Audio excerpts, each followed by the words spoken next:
Good morning. This hearing will come to order. We've had 3 oversight hearings this year in the Senate Judiciary Committee, including the committee's first FBI oversight since 2019. And next month, the first Department of Homeland Security oversight hearing since January 2018. Today, we're holding the first Department of Justice oversight hearing since October 18th, 2017.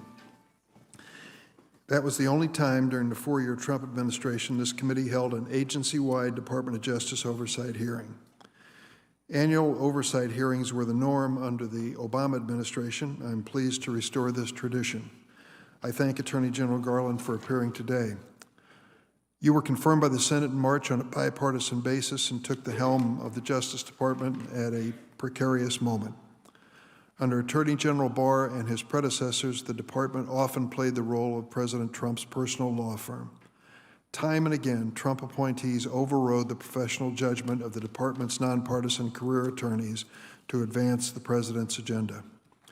Their efforts took a dark and dangerous turn in the waning months of the Trump term, when DOJ political appointees aided President Trump's big lie efforts to challenge the integrity of our election. First, Attorney General Barr cast aside decades-old policy designed to prevent the department from impacting elections. He directed U.S. attorneys and the FBI to investigate the election fraud claims of, nonetheless, Rudy Giuliani, after these claims had been summarily discredited and disproven by countless state election officials. And Barr repeatedly, publicly, and baselessly claimed that mail voting would be rampant to fraud, a charge he himself rejected when the votes were actually counted. After he lost the 2020 election, President Trump found another Justice Department ally in Jeffrey Clark, a mid-level political appointee who became the president's big lie lawyer. Clark pushed the Department of Justice leaders to overturn the election, and when they refused, he plotted with President Trump to replace them. Trump and Clark brought the department to the brink and were thwarted only after the threat of mass resignations across the Department of Justice. I commend those Department of Justice attorneys, many of whom were Trump appointees, who at that critical moment in history resisted President Trump and his plot to attack our democracy. The events this committee described in our recent Subverting Justice report were among the most brazen examples of President Trump attempting to bend the Department of Justice to his will and his agenda. But they were the natural culmination of 4 years of attacks on the Department of Justice.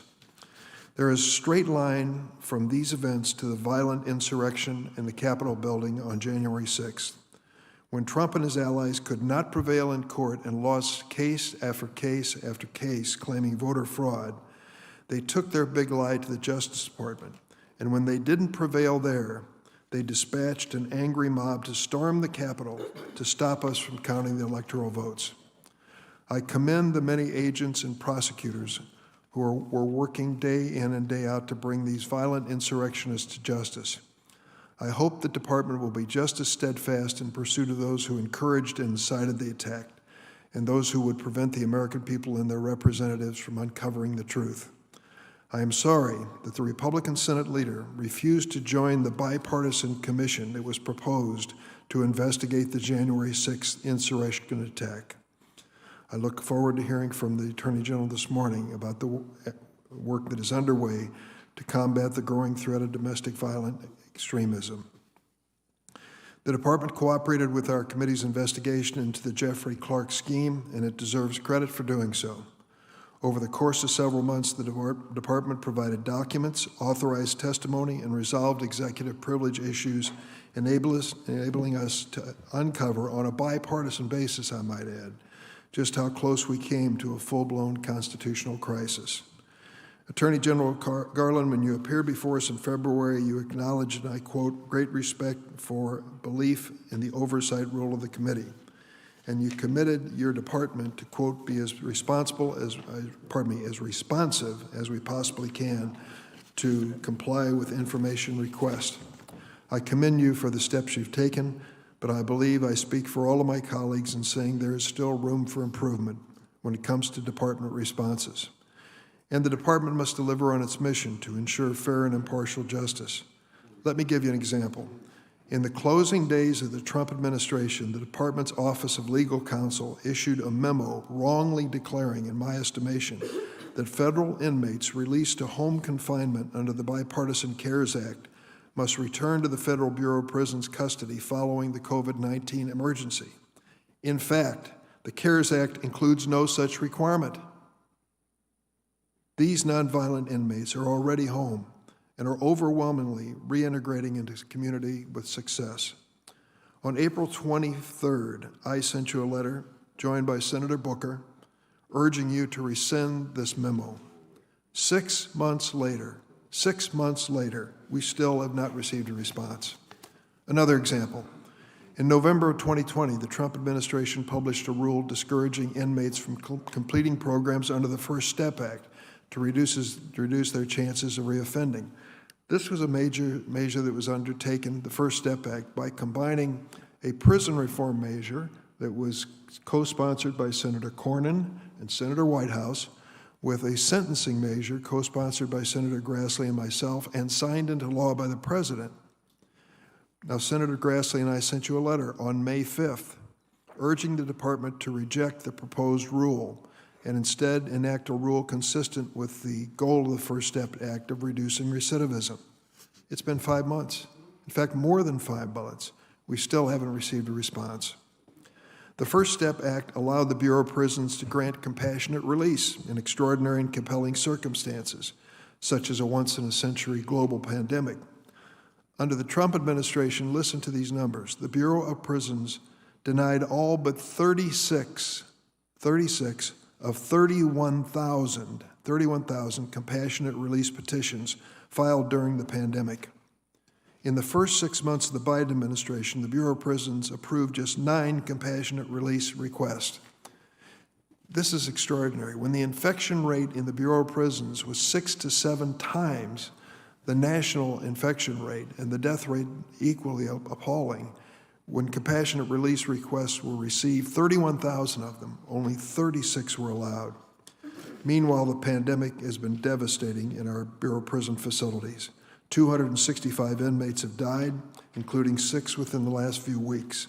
The death of a 42-year-old man in August came after the Department of Justice denied his compassionate release request. Republicans and Democrats worked together to pass the First Step Act to make our justice system fairer and our community safer. These reforms are only as good as their implementation. Attorney General Garland, as you come before this committee, the right to vote and to have the votes of every American counted is under attack like no time in decades. This year alone, state legislators have introduced more than 425 bills making it more difficult for Americans to vote, particularly people of color. 19 states have enacted 33 of these laws. Some of these laws set new limits on voting by mail. Others cut hours for polling locations. All of them are designed to achieve the same outcome, make it more difficult to vote. At the same time, big lie proponents are pushing new laws to give partisan state legislators the ability to overturn election results they don't agree with.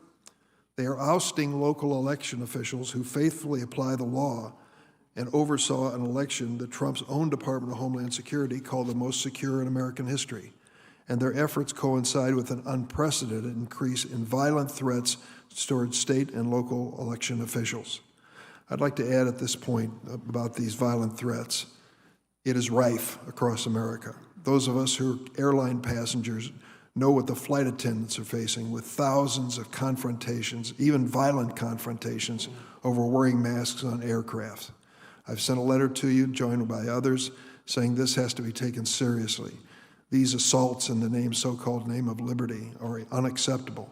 And your October 4th memo relative to schools and school board officials and their own peril at this point, I think should be mentioned. I have heard statements from members of this committee which I think are really inconsistent with reality. Those who think the insurrectionist mob of January 6th was merely a group of tourists visiting the Capitol ignore the pillaging, the deaths, and the serious injuries to over 100 law enforcement officials.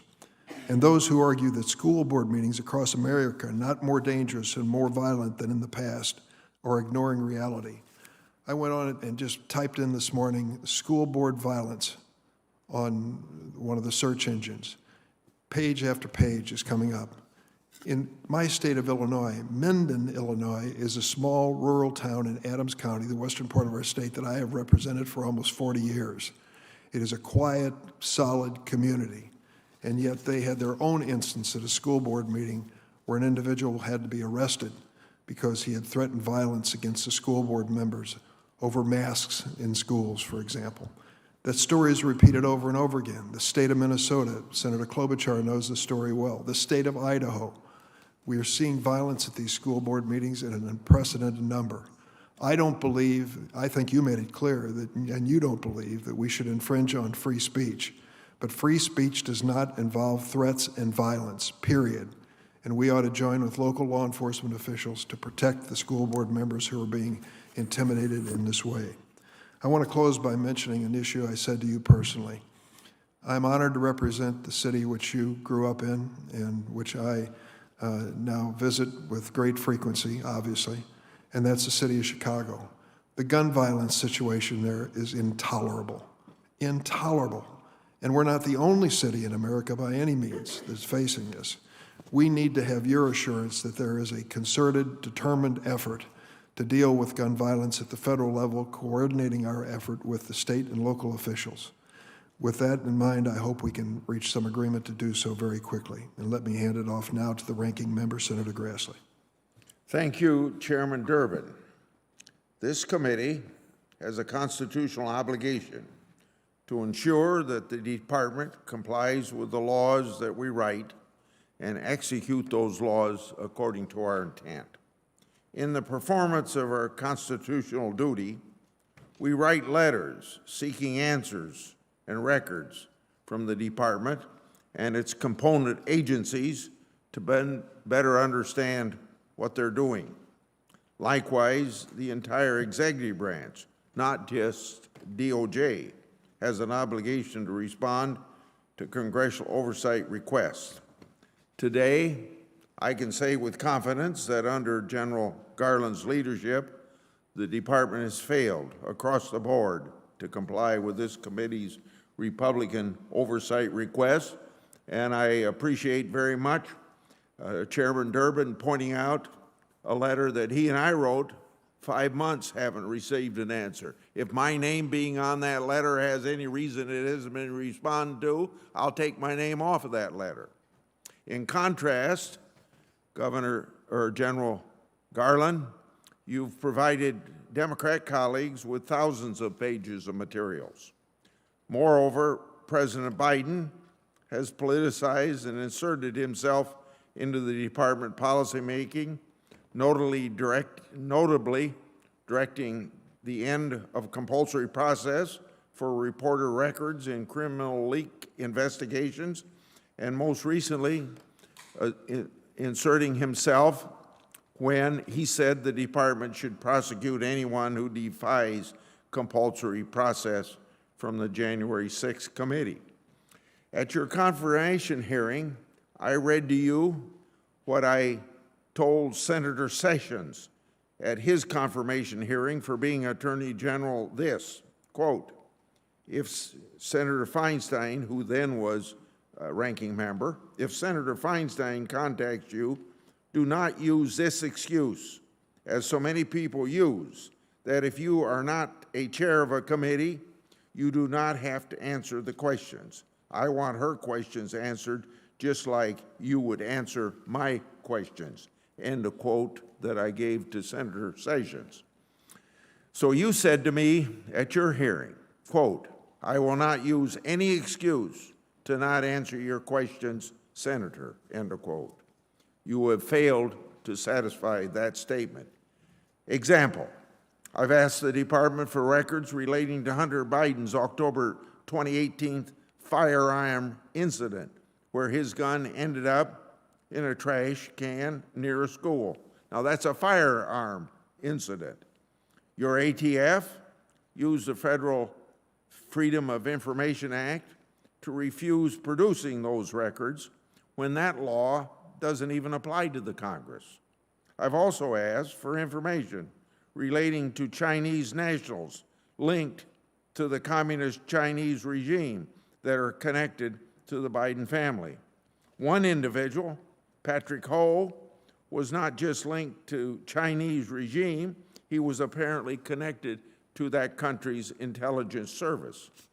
Hunter Biden reportedly represented him for $1 million. Now, even though the department already made public in court filings that DOJ possesses FISA information relating to Patrick Ho, in response, you stated, quote, "Unfortunately, under the circumstances described in your letter, we are not in a position to confirm the existence of the information that is sought if it exists in the department's possession."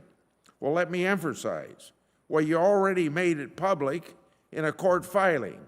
So you're telling me you can't even confirm its existence. Now, with respect to the criminal investigation of Hunter Biden, Senator Johnson and I wrote to you twice this year regarding a person named Nicholas McQuaid. Mr. McQuaid was employed at a law firm until January 20th, 2021, when he was hired to be then acting Assistant Attorney General for the department's criminal division. Before he was hired, he worked with Christopher Clark, who Hunter Biden reportedly hired to work on his federal criminal case a month before President Biden's inauguration. Now, the department hasn't disputed any of these facts. However, you refuse to confirm whether Mr. McQuaid recused from the Hunter Biden case. That seems to be a pretty simple thing to say one way or the other. The son of the President of the United States is under criminal investigation for financial matters. A senior attorney under your command has apparent conflicts with that matter. Your refusal to answer just threshold questions cast a very public cloud over the entire investigation, a cloud that you should easily do away with if you were just a little bit transparent. When I placed holds on your nominees for the department's failure to comply with Republican oversight requests, I said either you run the Department of Justice or the department runs you. Right now, it looks like the Department of Justice is running you. Since your confirmation, in less than a year, the department has moved as far left as it can go. You've politicized the department in ways it shouldn't be. Case in point, your infamous school board memo. You publicly issued this memo merely 5 days after the National School Board Association wrote a letter to President Biden. Now, incredibly, they asked the department to use the Anti-Terrorist Patriot Act against parents speaking their minds to local school officials. The School Board Association has since apologized for that letter, but not before the department relied on their letter to mobilize federal law enforcement in state and local matters. Meanwhile, actual violent crime is on the rise in the country. Your memo treats parents speaking freely to be worthy of the department's heavy investigative and prosecutorial hand. You've created a task force, that includes the department's criminal division and national security division to potentially weaponize against parents.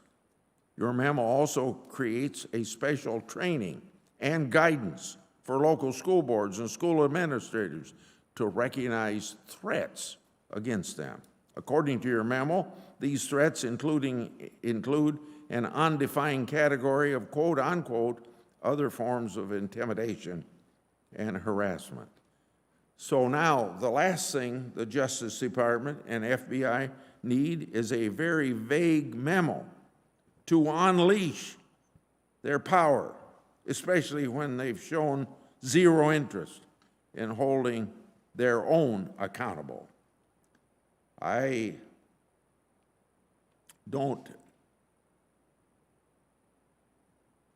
when you don't hold your own accountable.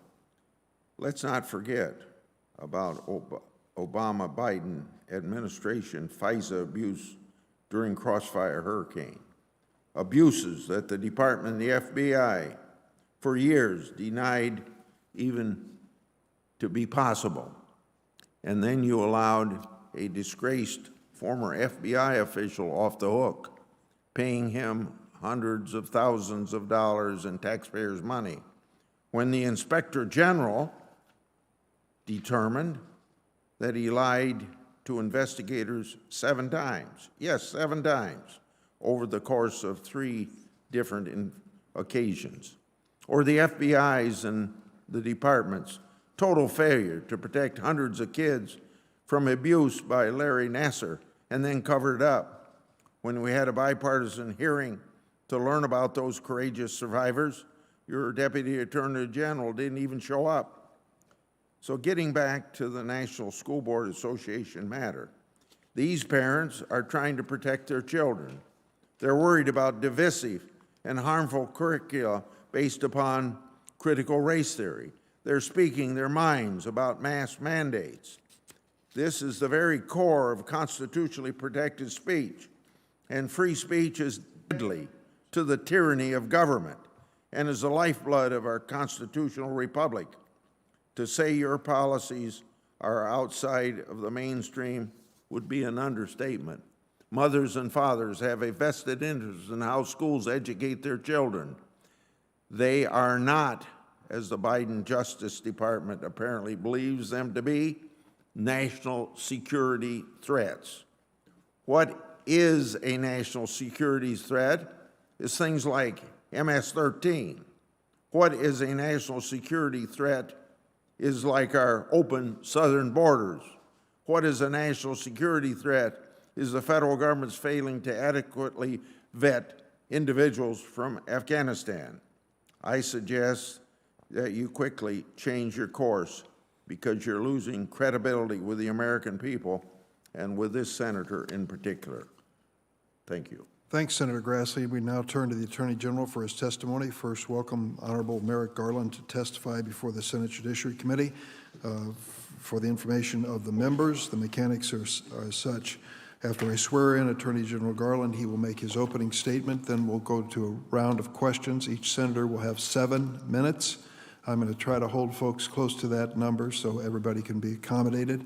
If there is a request, we may have a second round of questions of 3 minutes per senator. Attorney General Garland, would you please stand to be sworn in?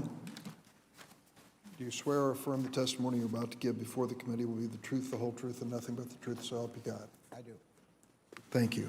Let the record reflect that the Attorney General answered in the affirmative. Now please proceed with your opening statement. Good morning, Chairman Durbin, Ranking Member Grassley, and distinguished members of this committee. Thank you for the opportunity to appear before you today. In my address to all Justice Department employees on my first day in office, I spoke about 3 co-equal priorities that should guide the department's work: upholding the rule of law, keeping our country safe, and protecting civil rights. The first core priority, upholding the rule of law, is rooted in the recognition that to succeed and retain the trust of the American people, the Justice Department must adhere to the norms that have been part of its DNA since Edward Levy's tenure as the first post-Watergate Attorney General. Those norms of independence from improper influence, of the principled exercise of discretion, and of treating like cases alike are what define who we are as public servants. Over the last 7 months that I have served as Attorney General, the Department has reaffirmed and, where appropriate, updated and strengthened its policies that are foundational for these norms. For example, we strengthened our policy governing communications between the Justice Department and the White House. That policy is designed to protect the Department's criminal and civil law enforcement decisions and its legal judgments from partisan or other inappropriate influences. We also issued a new policy to better protect the freedom and independence of the press by restricting the use of compulsory process to obtain information from or records of members of the news media. The second core priority is keeping our country safe from all threats, foreign and domestic, while also protecting our civil liberties. We are strengthening our 200 joint terrorism task forces, the essential hubs for international and domestic counterterrorism cooperation across all levels of government nationwide. For FY22, we are seeking more than $1.5 billion, a 12% increase for our counterterrorism work. We are also taking aggressive steps to counter cyber threats, whether from nation states, terrorists, or common criminals. In April, we launched both a comprehensive cyber review and a ransomware and digital extortion task force. In June, we seized a $2.3 million ransom payment made in Bitcoin to the group that targeted Colonial Pipeline. Keeping our country safe also requires reducing violent crime and gun violence. In May, we announced a comprehensive violent crime strategy which deploys all of our relevant departmental components to those ends. We also launched 5 cross-jurisdictional strike forces to disrupt illegal gun trafficking in key corridors across the country. And to support local police departments and help them build trust with the communities they serve, our FY22 budget requests over $1 billion for grants. We are likewise committed to keeping our country safe from violent drug trafficking networks that are, among other things, fueling the opioid overdose epidemic. Opioids, including illicit fentanyl, caused nearly 70,000 fatal overdoses in 2020. We will continue to use all of our resources to save lives. Finally, keeping our country safe requires protecting its democratic institutions, including the one we sit in today, from violent attack. As this committee is well aware, the department is currently engaged in one of the most sweeping investigations in its history in connection with the January 6th attack on the Capitol. The department's third priority is protecting civil rights. This was a founding purpose when the department was established in 1870.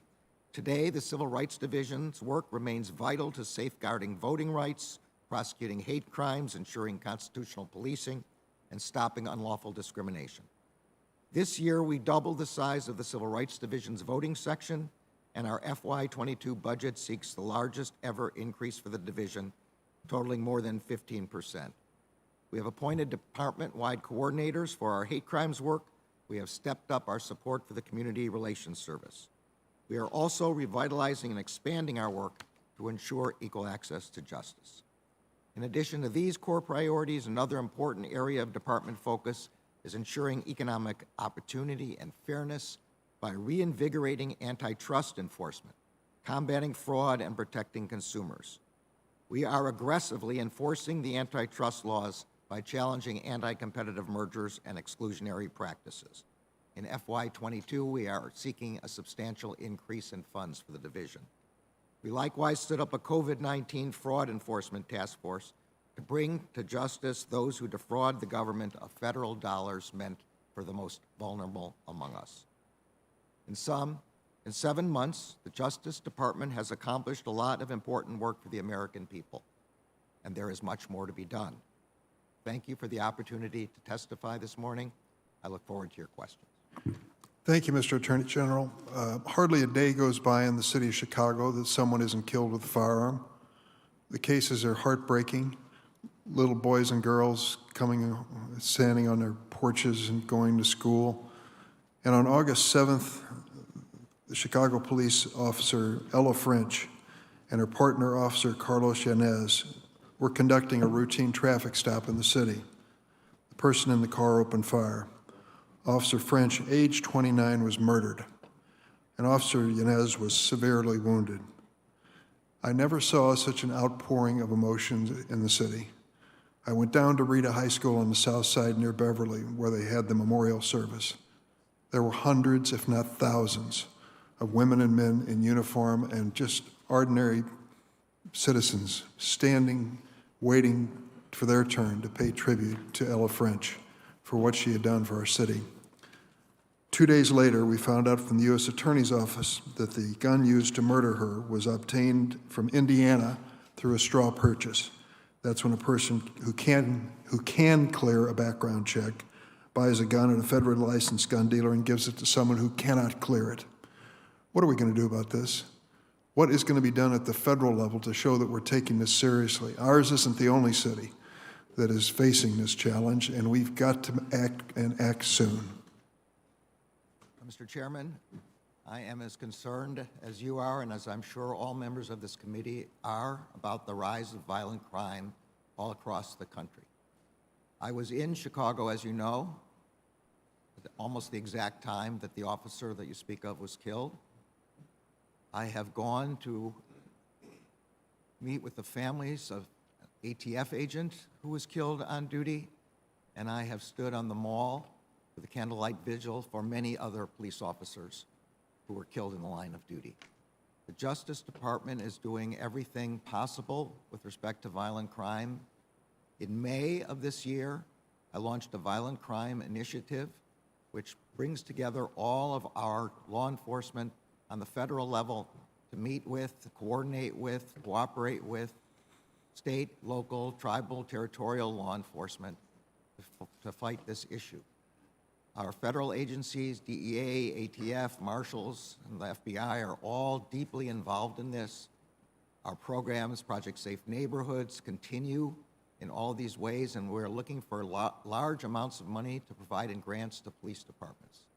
Specifically with respect to the gun trafficking that you're speaking about, as you know, Chicago is one of the task force cities that we've announced for purposes of tracing this gun trafficking problem. And we are doing so and finding the straw purchasers and arresting them as well. I could not agree more that this is a serious, serious problem that needs the attention of the entire country's law enforcement, and the Justice Department is very much involved in the fight. I'm going to be meeting with those federal law enforcement agencies to talk about the strike force and what they're doing, how they're cooperating with state and local law enforcement. I hope to do it maybe even this week on a private basis, and then see what more I can do. I think we all have a responsibility when it comes to this issue. Let me ask you about the home confinement issue. We all know under the CARES Act there was an allowance for that possibility, and we know that since March of last year, more than 33,000 inmates have been released to home confinement, including those released under the CARES Act expanded authority. Less than 1% of those inmates have been returned to BOP facilities for any rules violation. Do you agree that recalling the thousands of individuals who've successfully transitioned back into society would be contrary to the purpose of home confinement, which is to allow an individual, quote, a reasonable opportunity to adjust to and prepare for reentry of that prisoner in the community?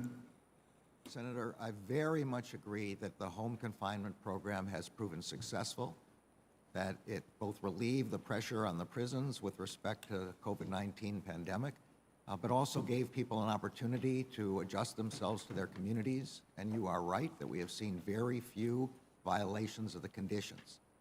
So I'm very strongly in favor of being able to continue this program. Well, I'm hoping that we can get a definitive reversal of the OLC opinion that was dropped on the desk as President Trump left office, and make it very clear what will happen if and when, and I pray that soon, the COVID-19 emergency is lifted. I'd like to move to another topic which has already been addressed by myself and Senator Grassley. I really invite the members of this committee, if you don't believe me, type school board violence into your computer and take a look at what's happening. It's happening all across the country. In my state, as I mentioned, a 30-year-old man arrested and charged with battery, disorderly conduct, after striking a school board member at a meeting. California, father yelling profanities at an elementary school principal.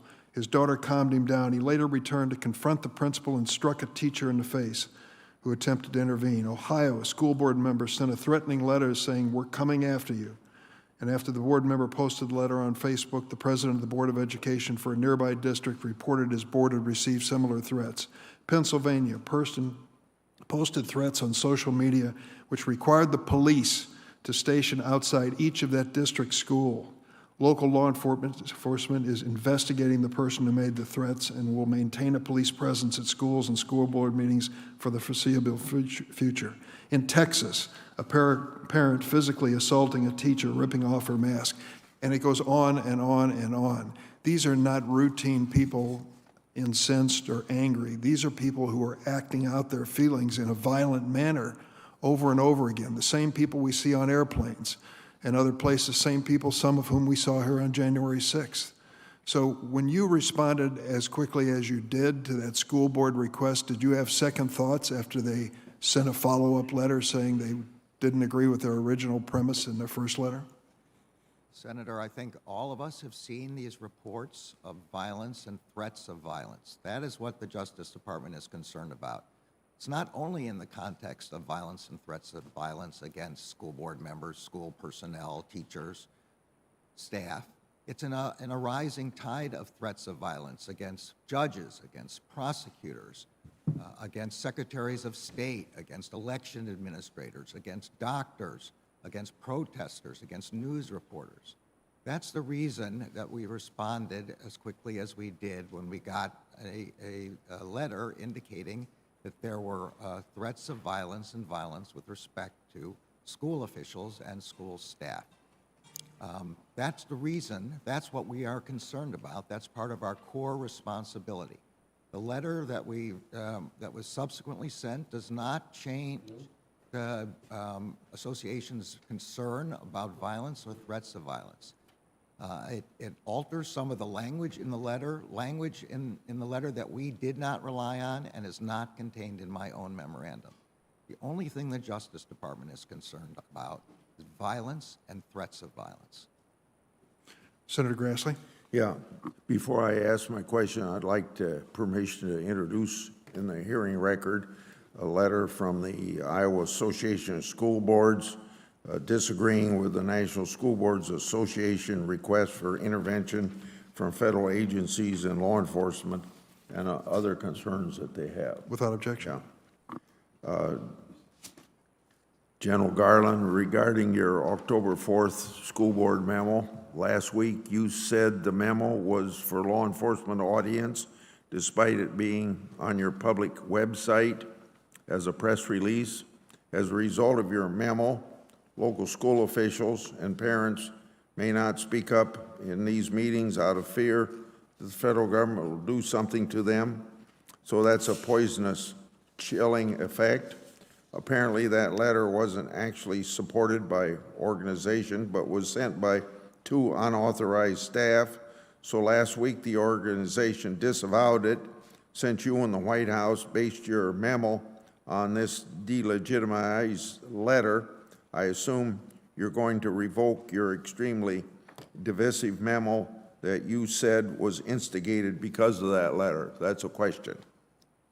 Senator, the memo, which is referred to as one page, it responds to concerns about violence, threats of violence, other criminal conduct. That's all it's about. And all it asks is for federal law enforcement to consult with, meet with local law enforcement to assess the circumstances, to strategize about what may or may not be necessary, to provide federal assistance if it is necessary. Presumably, you wrote the memo because of the letter. The letter is disavowed now. So you're going to keep your memo going anyway, right? Is that what you're telling me? Senator, I have the letter from NSBA that you're referring to. It apologizes for language in the letter, but it continues its concern about the safety of school officials and school staff. The language in the letter that they disavow is language was never included in my memo and never would have been. I did not adopt every concern that they had in their letter. I adopted only the concern about violence and threats of violence, and that hasn't changed. Who in the Justice Department was responsible for drafting your polarizing October 4th memo? I signed the memo, and I worked on the memo. The press release accompanying your memo mentions that the National Security Division will get involved in school board investigations. Is the Justice Department National Security Division really necessary for keeping local school boards safe If parents aren't domestic terrorists, and if the Patriot Act isn't being used, why is the National Security Division involved at all? This kind of looks like something that would come out of some communist country, expansive definition of national security. The memo is only about violence and threats of violence. It makes absolutely clear in the first paragraph that spirited debate about policy matters is protected under our Constitution.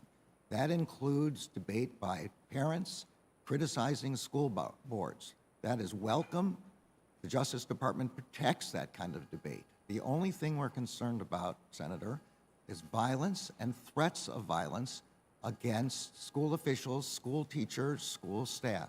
Just like we're concerned about those kind of threats against senators, members of Congress, election officials.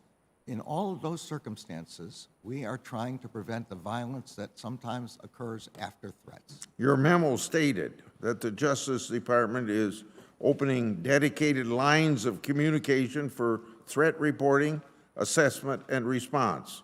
What is the department doing with tips it receives on this dedicated line, and what are you doing with those parents who have been reported? The FBI gets complaints, concerns from people around the country for all different kinds of threats and violence. That's what this is about, a place where people who feel that they've been threatened with violence can report that. These are then assessed, and they are only pursued if, consistent with the First Amendment, we have a true threat that violates federal statutes or that needs to be referred to a state or local government, federal agency, local law enforcement agency for their assistance. On the other hand, are there criminal investigations being opened for instances where school officials are trying to assess private data of parents with opposing views on critical race theory?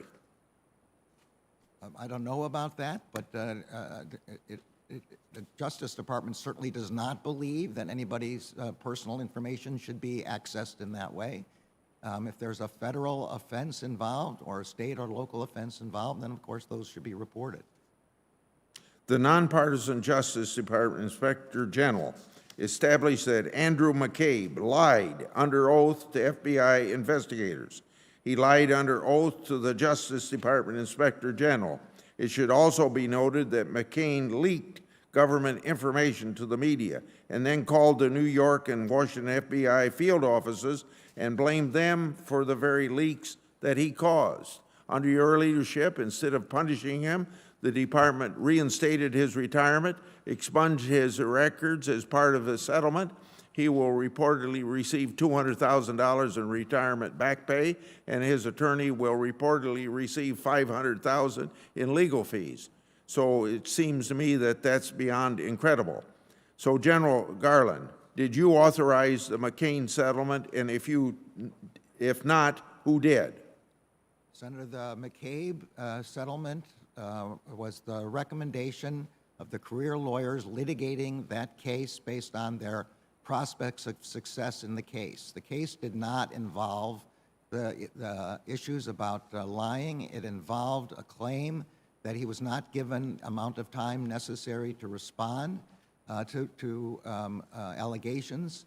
And the litigators concluded that they needed to settle the case because of the likelihood of loss on the merits of that claim. The Inspector General's report still stands.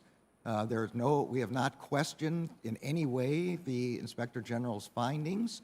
The reference with respect to false statements was made to the Justice Department in the previous administration and declined in the previous administration.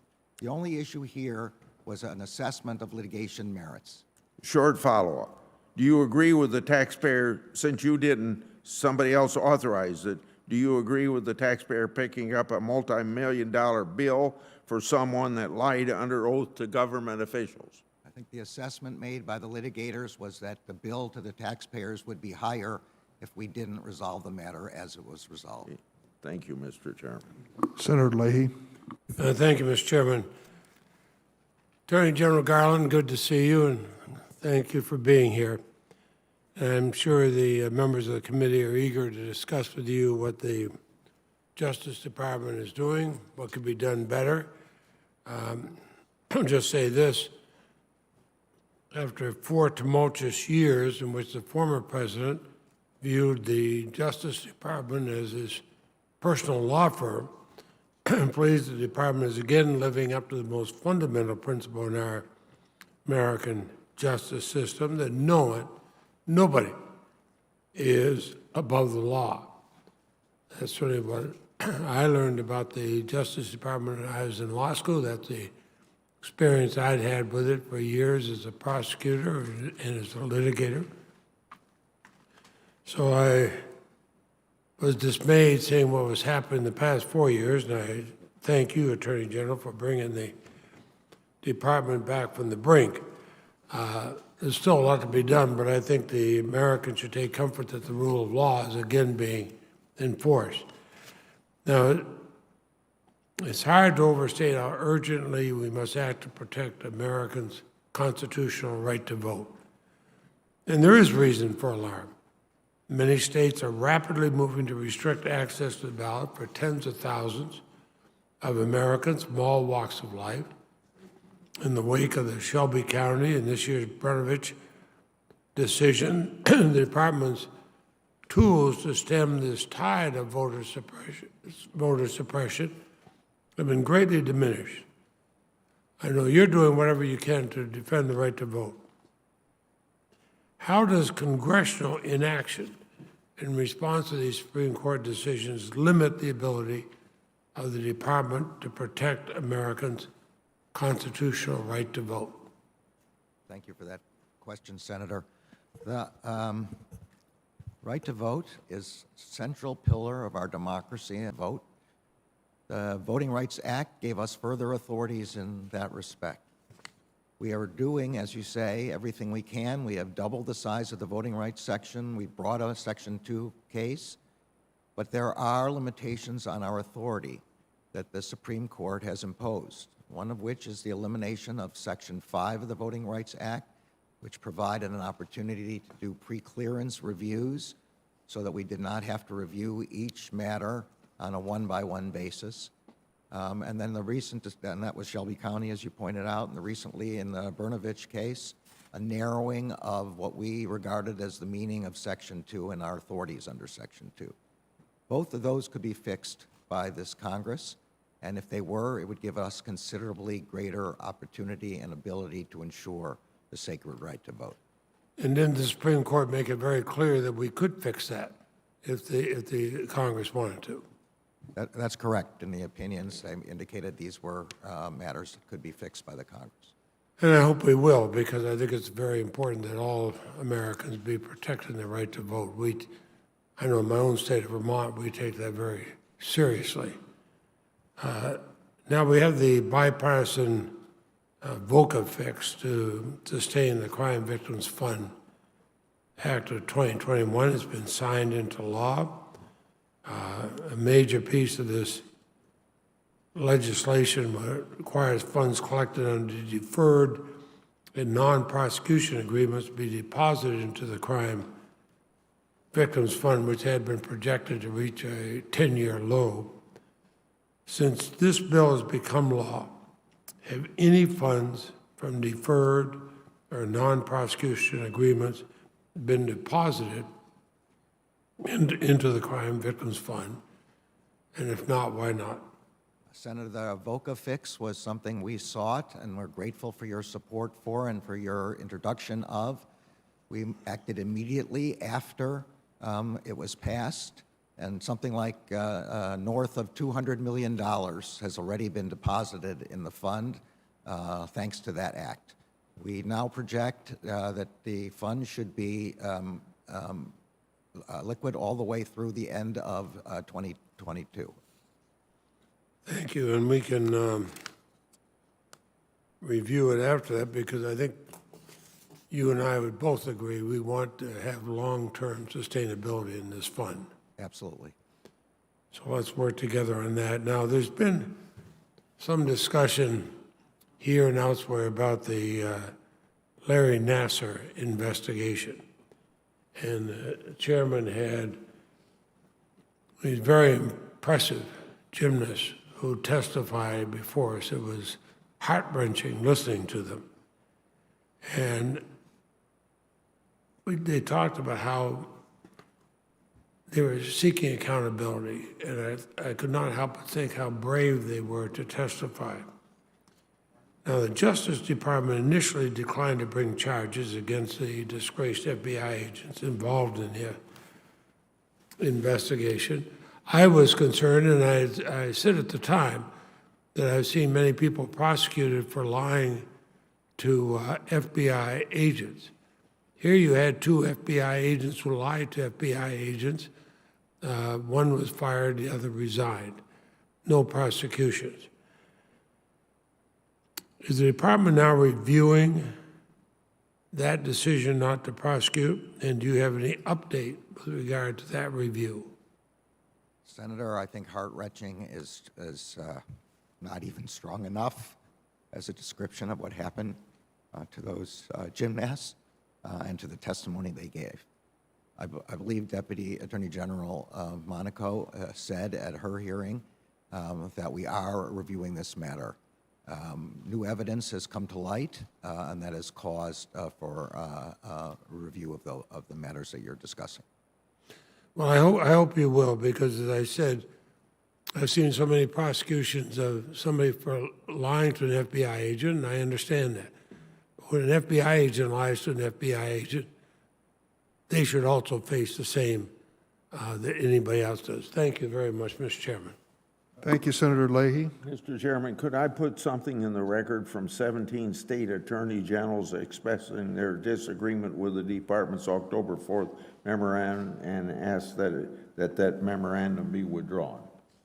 Without objection. Senator Graham. Thank you, Mr. Chairman. Mr. Attorney General, are you aware of the caravan of about 3,000 people approaching the state of Texas? I have read about it in the news media, yes.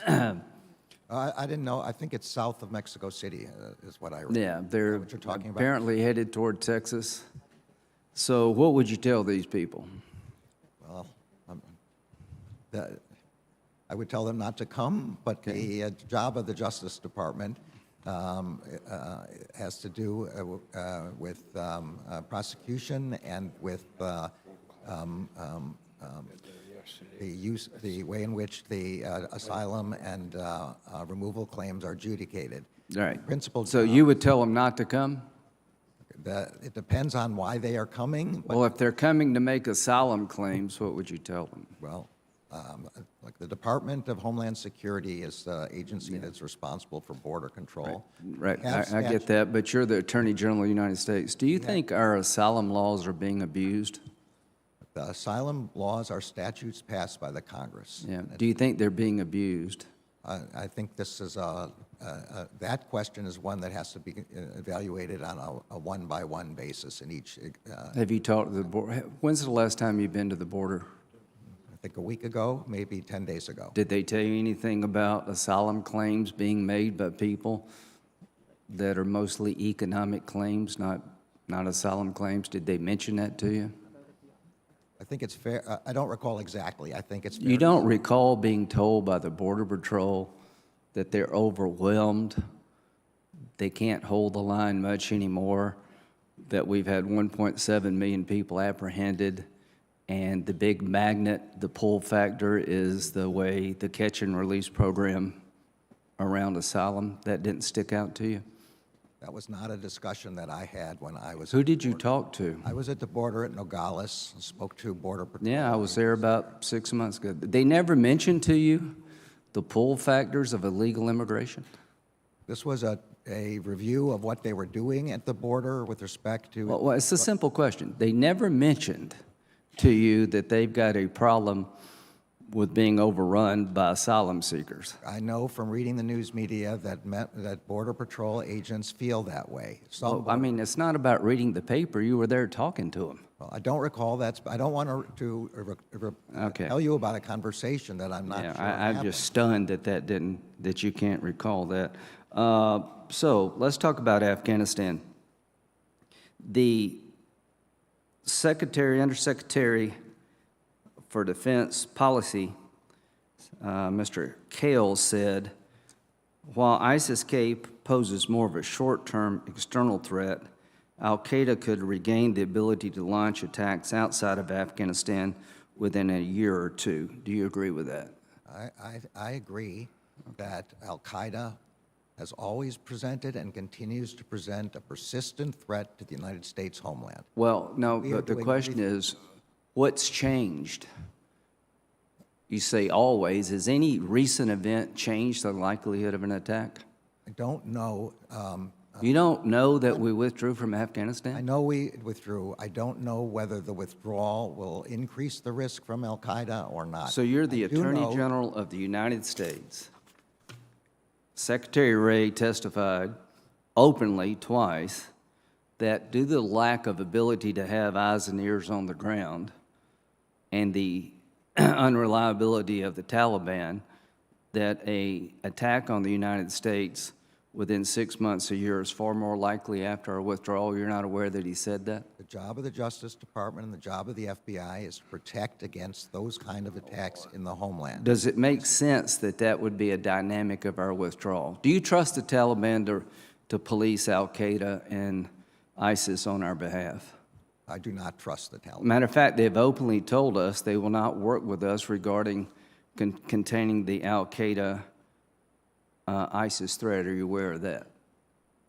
I think there's been inconsistent statements, but No, they just literally said that. I think there have been inconsistent statements, but their statements are not anything that we can rely on. Well, The actions when they tell you provide- to your face, we're not going to help you, do you think they're kidding? Do you think they really will help us, but they're just telling us to our Sir, face? I we think won't? ISIS-K, al-Qaeda, associated forces are and continue to be. We're talking about the Taliban. The Taliban has told the United States they will not work with our counterterrorism forces when it comes to al-Qaeda or ISIS.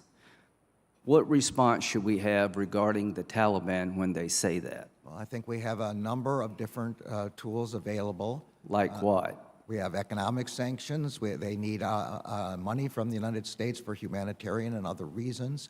But this is a So the leverage over the Taliban is whether or not we'll give them money. Senator, the job of the Justice Department is protecting, using the FBI and the National Security Agency. The National Security Division is part of our counterterrorism operation, right? It is one. Has anybody from the National Security Division briefed you about the increased likelihood of attack emanating from Afghanistan after our withdrawal? Every day, I'm briefed by the FBI. Now, my question is specific.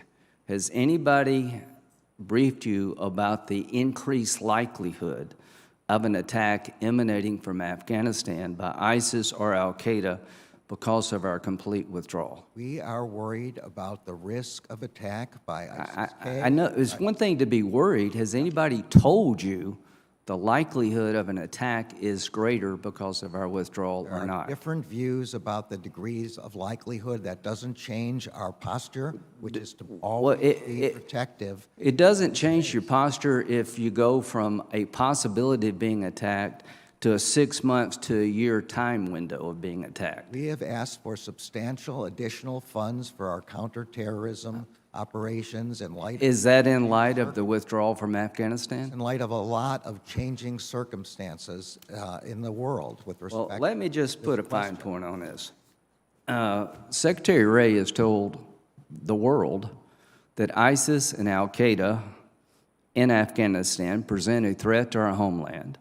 The Taliban has told us they're not going to help us when it comes to policing these groups.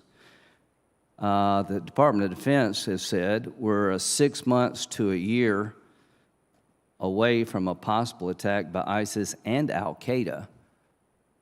And just seems to me there's not a sense of urgency about this. There is a sense of urgency. This is What have you done nightmare every- specifically, and I'll every end with night. this, specifically what have you done since our withdrawal in Afghanistan to deal with this new threat? We have strengthened and increased the efforts of our joint terrorism task forces. I have met with them. Literally, what have you done?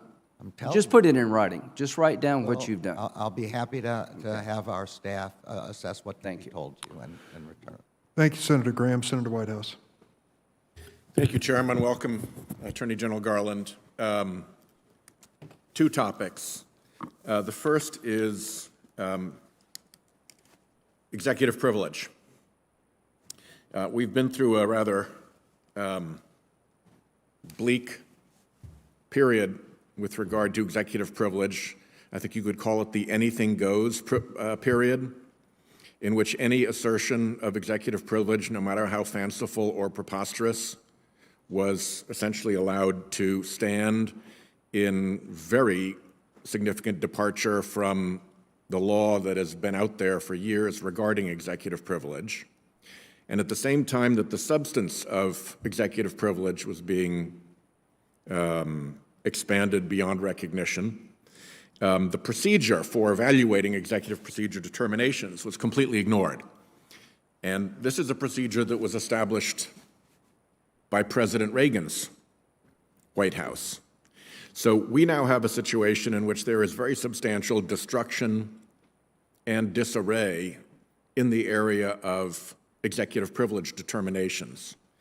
And as you know, under the Reagan memo, the Department of Justice had a role kind of as an arbiter to be the honest broker between whatever executive agency was objecting and whatever congressional committee was pursuing information. That role completely fell apart in the last administration, and it needs to be rebuilt in some predictable fashion. The role of the courts has become highly problematic because delay is very often dispositive in these matters, and the courts are now a haven for delay with respect to executive privilege determinations. So I think we need to look at that as well. Senator Kennedy and I had a hearing on this executive privilege problem in our court subcommittee. The Department of Justice was not represented at that hearing, but I would like to ask you to detail somebody from the Department of Justice to talk to Senator Kennedy and me about this executive privilege problem and work with us on trying to figure out a solution, making the role of the Department of Justice more clear and transparent and perhaps embodying it in rule or regulation or law, and trying to figure out how to accelerate at the courts a way to get quicker decisions, because otherwise, as I said, delay is just dispositive and we lose not because we're wrong, but because we're delayed. Would you have somebody be our point of contact on that, please? When I say detail, I don't mean onto our payroll, you know, I just mean as a point of contact. Yes, absolutely, of course. Great. Thank you. Next. I've been pursuing the question of the department's investigation into January 6th since pretty early days, starting with a letter in January 8th that asked about the resources that were being deployed into this investigation and whether prosecution task force was being set up and so forth. And then another letter, February 24th, with regard to domestic extremist violence groups' potential role. We've learned a little bit more now, and we've learned that there was a lot of money sloshing around in the background behind the January 6th rally and behind the raid, the riot in the Capitol. For instance, we know that the Bradley Foundation, which is a big funder, gave money to Turning Point USA and to Public Interest Legal Foundation. And it gets even more interesting because Turning Point USA has a twin called Turning Point Action, 501c3, 501c4 combo, which also got money from the Judicial Crisis Network to support the so-called Italygate, the debunked Italygate theory. At the same time, the Public Interest Legal Foundation had as its director Mr. Eastman, who was cranking out his fanciful memo for President Trump how to overturn the election. The Judicial Crisis Network is the same thing from a corporate standpoint as something called the Honest Elections Project, which was bringing a fanciful case in Pennsylvania regarding election fraud. And the Judicial Crisis Network was also funding RAGA, the Republican Attorney General's Association, which was making robocalls to get people to come to the riot. Now, I don't know what's going on behind all of that, but I am hoping that the due diligence of the FBI is being deployed not just to the characters who trespassed in the Capitol that day and who engaged in violent acts, but that you're taking the look you would properly take at any case involving players behind the scenes, funders of the enterprise, and so forth in this matter as well. And there's been no decision to say, we're limiting this case just to the people in the building that day. We're not going to take a serious look at anybody behind it. Senator, I'm very limited as to what I can say. I understand We that. have a criminal investigation going forward. Please tell me it has not been constrained only to people in the Capitol. The investigation is being conducted by the prosecutors in the U.S. Attorney's Office and by the FBI field office. We have not constrained them in any way. Great. And the old doctrine of follow the money, which is a well-established principle of prosecution, is It's fair to alive and well. It's fair to say that all investigative techniques of which you're familiar, and some maybe that you're not familiar with because they postdate your time, are all being pursued in this matter. Thank you. Thank you, Chairman. Thank you very much, Senator Cornyn. Thank you. Good morning, Mr. Attorney General. On September the 29th, 2021, as you know, the National School Board Association wrote a letter to the President asking him to address the disruptions, the confrontations that we've seen at local school boards across the country, parents expressing their concerns about not only the curriculum, but also just generally the education of their children in public schools. Would you agree that parents have a fundamental right to be involved in their children's education? Absolutely. This is the job of parents to be involved, and this is the role of the First Amendment to protect their ability to be involved. That's why my memo begins by saying that we respect the right to spirited debate about curriculum, about school policies, about anything like that. So it's not just a good idea, it's actually protected by the Constitution of the United States. Would you agree? Absolutely.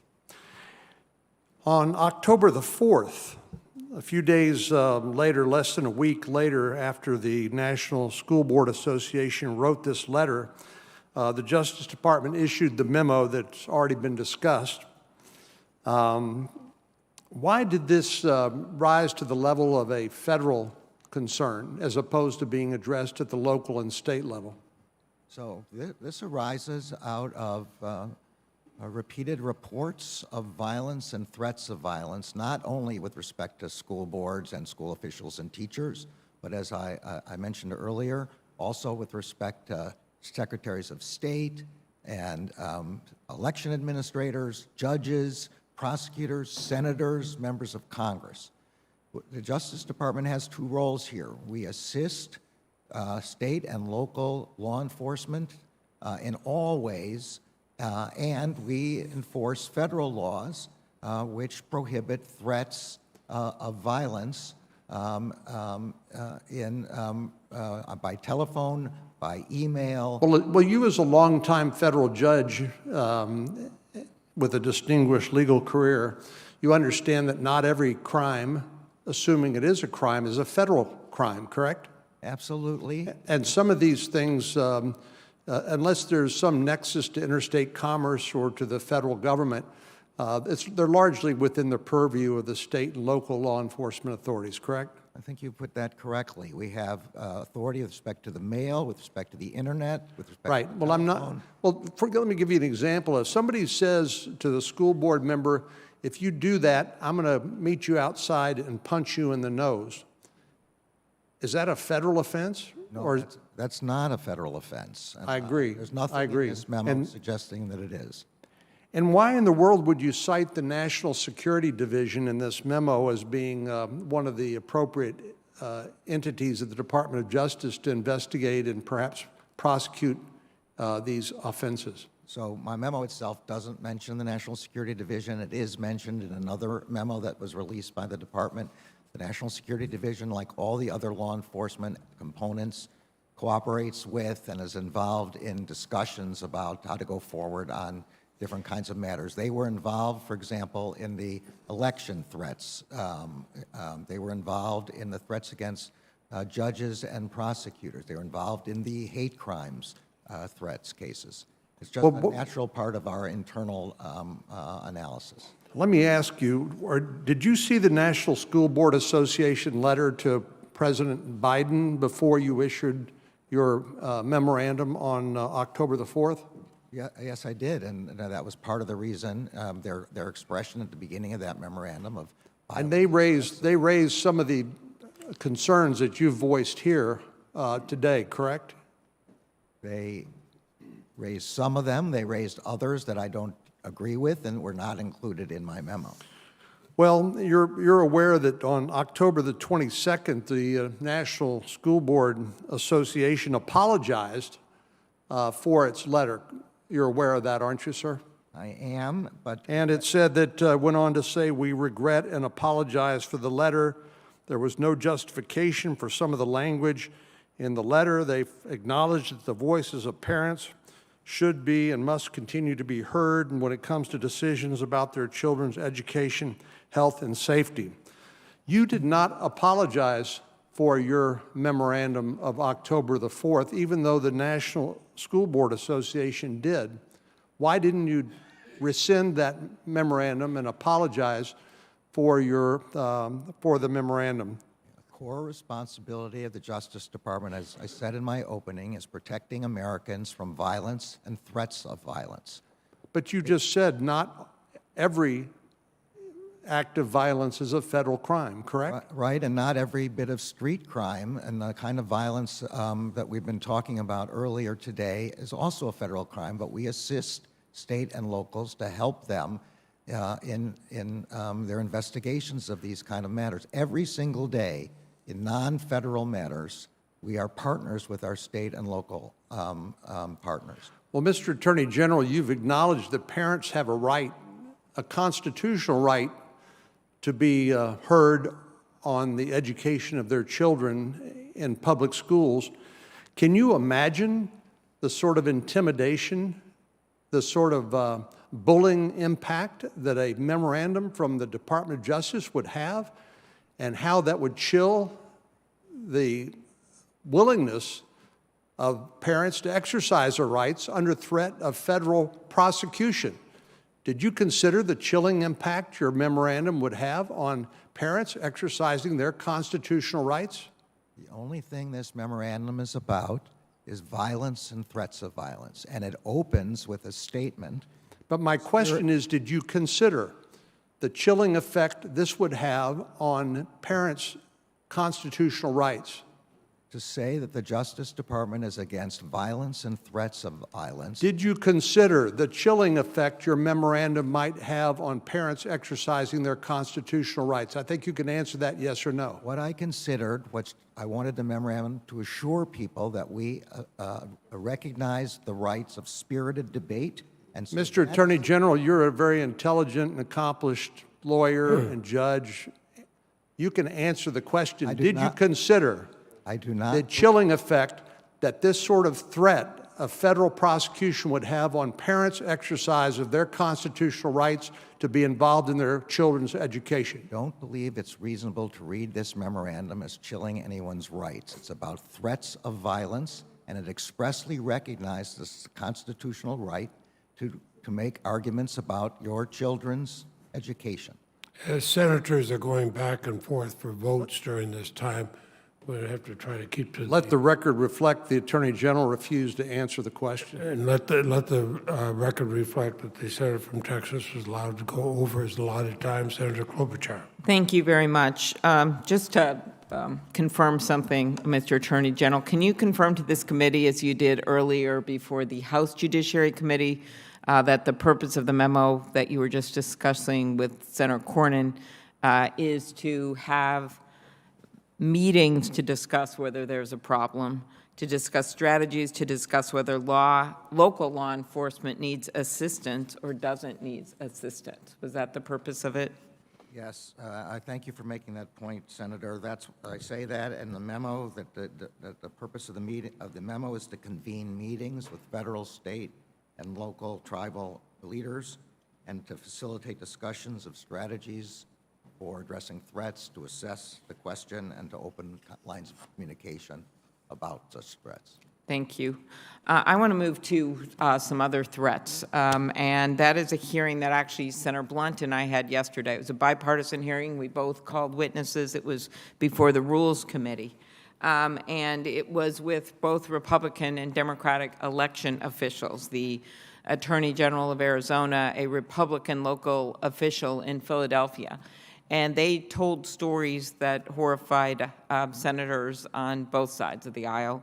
The Philadelphia election official, commissioner, local election official, had been sent letters basically saying that they were going to kill him and his 3 kids, naming the kids, as well as putting his house and his address out there. Katie Hobbs, the Attorney General of Arizona, received a voicemail saying, "I am a hunter and I think you should be hunted. You will never be safe in Arizona again." Could you talk about what's going on with threats against election workers?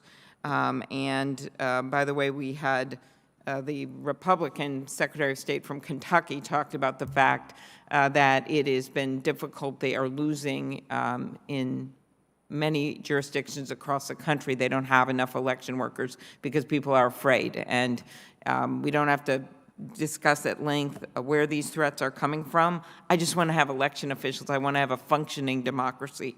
Can you provide an update on the Election Threats Task Force and talk about what the kind of threats we're seeing to election officials? Yes, Senator. Very much like the circumstances with respect to the school boards, when the National School Board Association wrote us a letter advising of threats of violence and violence. Earlier this year, we received communications from the National Association of Secretaries of State and the National Association of Election Administrators raising concerns about threats of violence and violence in that area. Soon thereafter, I met virtually, unfortunately, because of the pandemic, with a large number of election administrators and Secretary of States, where they recounted the kind of threats that you're talking about. And that led us to establish a task force, which again coordinated efforts between the federal law enforcement agencies, U.S. attorneys' offices, and state and local law enforcement across the country. It is the case that many of those kind of threats can be handled by state and local law enforcement, and should be where they're capable of doing that. But the federal government has an important role, as you say, in protecting our democracy and protecting its threats against public officials. And so that is an ongoing task force evaluating threats in that particular area. Thank you. Thank you. To another area, as chair of the Competition Policy and Antitrust Subcommittee, I've urged the Justice Department to make antitrust enforcement a top priority. We recently had a nominations hearing for Jonathan Cantor. That seems to be moving ahead. And I support the division's enforcement efforts, including I know they're preparing for 18 trials, which is the most in decades. And could you talk about the antitrust budget? Senator Grassley and I have passed a bill with the support of the members of this committee to add some additional resources to the antitrust division. Senator Lee and I have held numerous very informative hearings about various issues related to antitrust. Could you talk about what's happening there? Yes. The Justice Department is very much committed. As I said, it's a key focus of our attention. Antitrust enforcement, because it's essential for consumer well-being and for the well-being of our citizens. We have aggressively moved in this area. We've already stopped a merger of 2 of the top 3 largest international insurance brokers. We have, as you say, continued, we are in the middle of trials, criminal trials with respect to price fixing and market allocation. We have the ongoing matter involving exclusionary conduct in the Google case. We are looking, we have investigations and attention in many areas from healthcare to agriculture to allocations within labor markets. Could I just ask you, we were talking about the criminal cases, could giving the antitrust agencies authority to seek substantial civil fines for Sherman Act violations help enforcers deter anti-competitive conduct? I'm sorry, Civil fines, would that be helpful? Yes, having the ability to seek civil fines as well would be helpful. Of course, if we succeed in a criminal case, the follow-on civil cases become quite easy, as I know from my own antitrust practice. But we are down in the number of attorneys in the antitrust division considerably, and we need an expansion. That's why we've asked for a 9% increase. Total increase of $201 million in our FY22 budget. The Okay. number of mergers has skyrocketed, and the number of people we have in the division evaluating those mergers has decreased. We need help in that regard. Thank you, and I really appreciate the bipartisan work we've done in this committee on that front. Last question, in July, the department announced that it was adopting a new policy that restricts the use of compulsory process to obtain information from members of the news media acting within the scope of news gathering activities, an issue we discussed, you and I discussed at your confirmation hearing. As a part of that announcement, you asked the Deputy Attorney General to undertake a review process to further explain, develop, and codify the policy. Can you provide an update on the steps the Deputy Attorney General has taken to ensure that the new policy is implemented? Yeah, so issuing a memo is good, and it controls the Justice Department now. The next step, though, is to have a regulation, which will give us some greater permanence, and the next step after that would be legislation, which Justice Department supports. On what the Deputy Attorney General is doing now is trying to formulate the general outlines of my memorandum into a regulation which can replace the current pretty detailed regulations that we have. That's what she's involved in right now. Excellent. Thank you very much. Mr. Attorney General, we had promised you a 5-minute break at 11:30. We can either take it right now, or I can have Senator Lee and Coons ask. Up to you. I'm happy to go ahead with Senator Lee and Coons. Let's proceed. Senator Lee. Thank you, Mr. Chairman. Thank you, Attorney General Garland, for being here. Mr. Attorney General, I've been concerned in recent weeks by some steps that have been taken by the Biden administration, steps that I fear represent a significant amount of overreach. 7 weeks ago, you had President Biden giving a speech in which he promised to enlist the assistance of corporate America, all of corporate America, with more than 99 employees, in firing people who don't get vaccinated. Now, I'm vaccinated. I've encouraged everyone close to me to get vaccinated, but I don't think it's the role of the federal government to do that. He's threatening to cripple employers by imposing absolutely punishing fines on them, and they're now doing his dirty work, even before this act of overreach has been reduced to an order that could be litigated. Litigation that I believe would end the same way Youngstown Sheet and Tube versus Sawyer ended. And now, about a month after that, we had your October 4th memorandum in which you direct the Department of Justice and the FBI to intervene in what, as far as I can tell, is a state and local issue. That is a series of issues involving how parents advocate for their children with their local school boards. And I also believe that doing that, and doing that through the Department of Justice, doing it in the way that you did it, directing the assistance, enlisting the help of all 94 U.S. attorneys, therefore every satellite office of the Department of Justice nationwide, you do it in a way that I think has a natural tendency to chill free speech in this area. I question seriously the role of the federal government in protecting people at local school board meetings from their neighbors. It is, after all, most of the time, state law, not federal, that's at play when there is criminal activity. Federal crimes are a subset of crimes generally. So you've referenced several times today that your letter covered only violence and threats of violence, and yet the very opening line of your memo says, in recent months, there's been a disturbing spike in harassment, intimidation, and threats of violence against school administrators, school board members, teachers, and staff who participate in the vital work of running our nation's public schools. You refer to this over and over again, and it's a pretty broad statement. I believe this has a tendency to chill free speech that is exercised at the state and local level, typically by neighbors, by parents to local school boards. In hindsight, would you agree that a natural consequence of your memo could be chilling free speech, protected speech by parents protesting local school board policies? Senator, the memo is aimed only at violence and threats of violence. It states on its face that vigorous debate is protected. That is what this is about, and that is all this is about. What about harassment and intimidation? Are those federal crimes?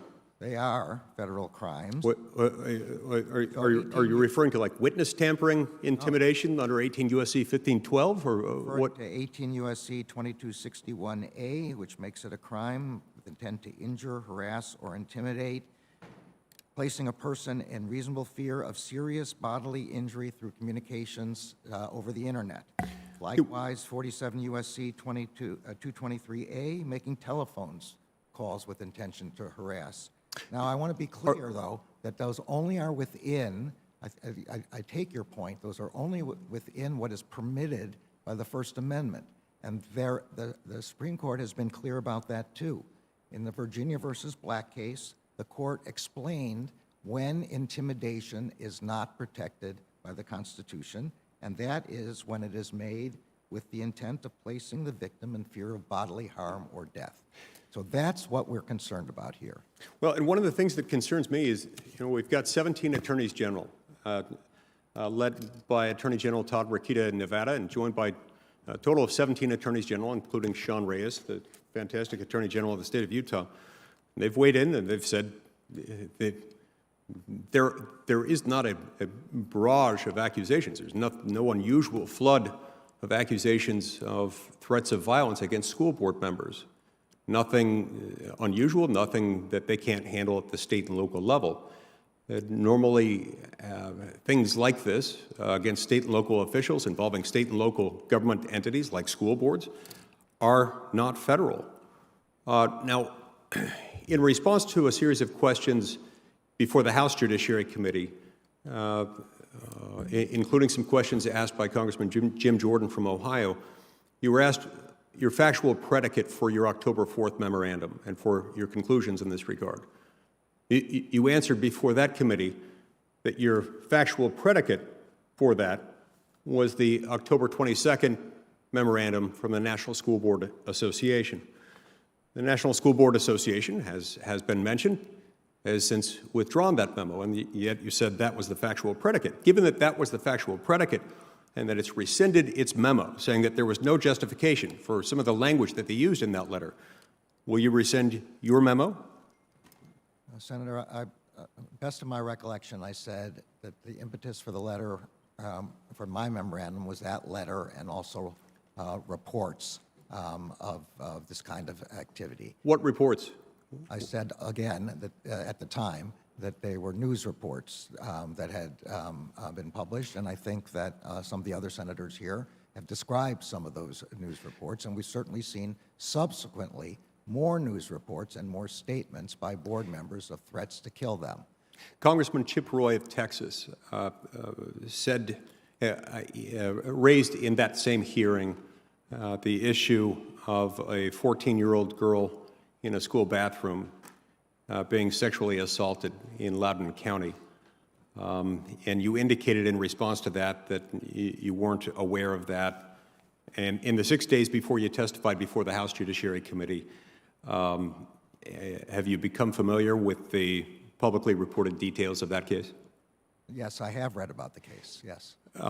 If you were unfamiliar with the supposed instances of threats of violence and intimidation that the National School Board Association cited in the letter, then how did you determine that intervention by the FBI and the DOJ was necessary, that that was the right approach?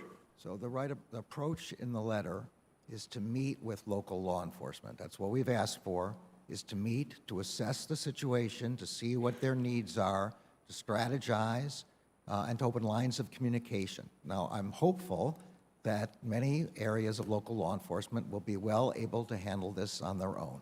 But this is what the Justice Department does every day. We consult with our local and state partners and see whether assistance is necessary. And of course, we continue to have our own federal responsibilities with respect to communications by the internet, on social media, on telephone, through the mail. But I'm hopeful that we will not be needed in this area, that our state and local partners will be able to handle these threats. My time's expired. I just want to state for the record as I close that my staff and I went through every news source raised by the National School Board Association. There was no explicit death threat. And I choose here to reiterate my concern that not every outburst or expression of concern by neighbors, among neighbors at a local school board meeting warrants a federal investigation. Certainly doesn't warrant the involvement of 94 U.S. attorneys in a way that threatens, intimidates, and tends inevitably to chill First Amendment activity. Thank you, Mr. Chairman. Thank you, Senator Lee. Senator Coons. Mr. Chairman, Just one second. one more request for introduction of a letter from another Attorney General on rescinding the memorandum. This one from Ohio Attorney General Yost. Without objection, Senator Coons. Thank you, Chairman Durbin, Ranking Member Grassley. Thank you, Attorney General Garland. As you well know, oversight of the executive branch is an important part of the duties of this body, and so I just want to commend the Chair and Ranking for prioritizing this and you for your time here. While at times challenging, this process is key to fulfilling our constitutional responsibilities, and we know that we have substantial work to do to restore confidence in our democratic institutions, and I think your engagement here today is a key part of that. So thank you for your diligent and thorough answers to the questions that are being presented today.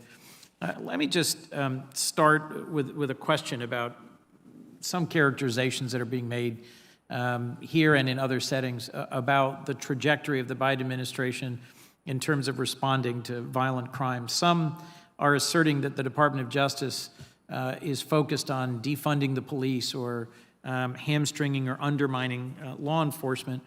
As an appropriator, my impression instead is that the president requested an additional $388 million for the cops hiring program, an increase of $200 million over the previous year. The CJS PROPS that was just posted includes $100 million for new community violence intervention programs. And the Biden administration ensured that over $350 billion previously available grants under the CARES Act could be used to hire more law enforcement personnel at the state and local level, even beyond pre-pandemic levels. Could you just speak briefly to how these different programs and initiatives are in fact designed to prevent violent crime, designed to support our state and local partners, and how these investments could work to assist, support, and protect law enforcement in conducting their obligations and duties in our communities in an appropriate way? Yes, Senator, I thought that I would just add one more pile of requests there, which was for over $500 million for the Burn JAG grants, which also go directly to state and local law enforcement. So yes, look, we are very concerned about violent crime. This is an area which is primarily primarily the responsibility of state and local law enforcement, but nonetheless has bipartisan support and has had this since the 1990s for federal government involvement to help prevent. We are, as a consequence, we have historically since then and accelerating now, lashed up with our state and local partners in task forces and joint organizations in every city and every community in the United States to help our local law enforcement protect their communities against violence. We also have federal, obviously, laws which help us in this regard.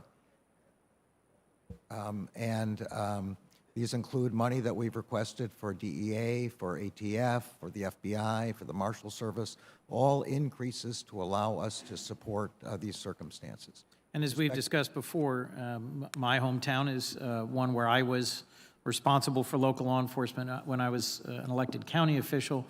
We appreciate these additional investments in the partnership with federal law enforcement and think it's an important part of our work to combat violent crime all over this country. I want to turn to immigration. You've been asked by a number of my colleagues about it. There seem to be some who think that anything we do to help migrants will necessarily make the border less secure, more chaotic, but I disagree. I think it is possible for us to reduce multi-year court backlogs, improve access to counsel, improve the humanitarian aspects of handling migrants, and build a system that is orderly, consistent with the rule of law, more humane and more fair.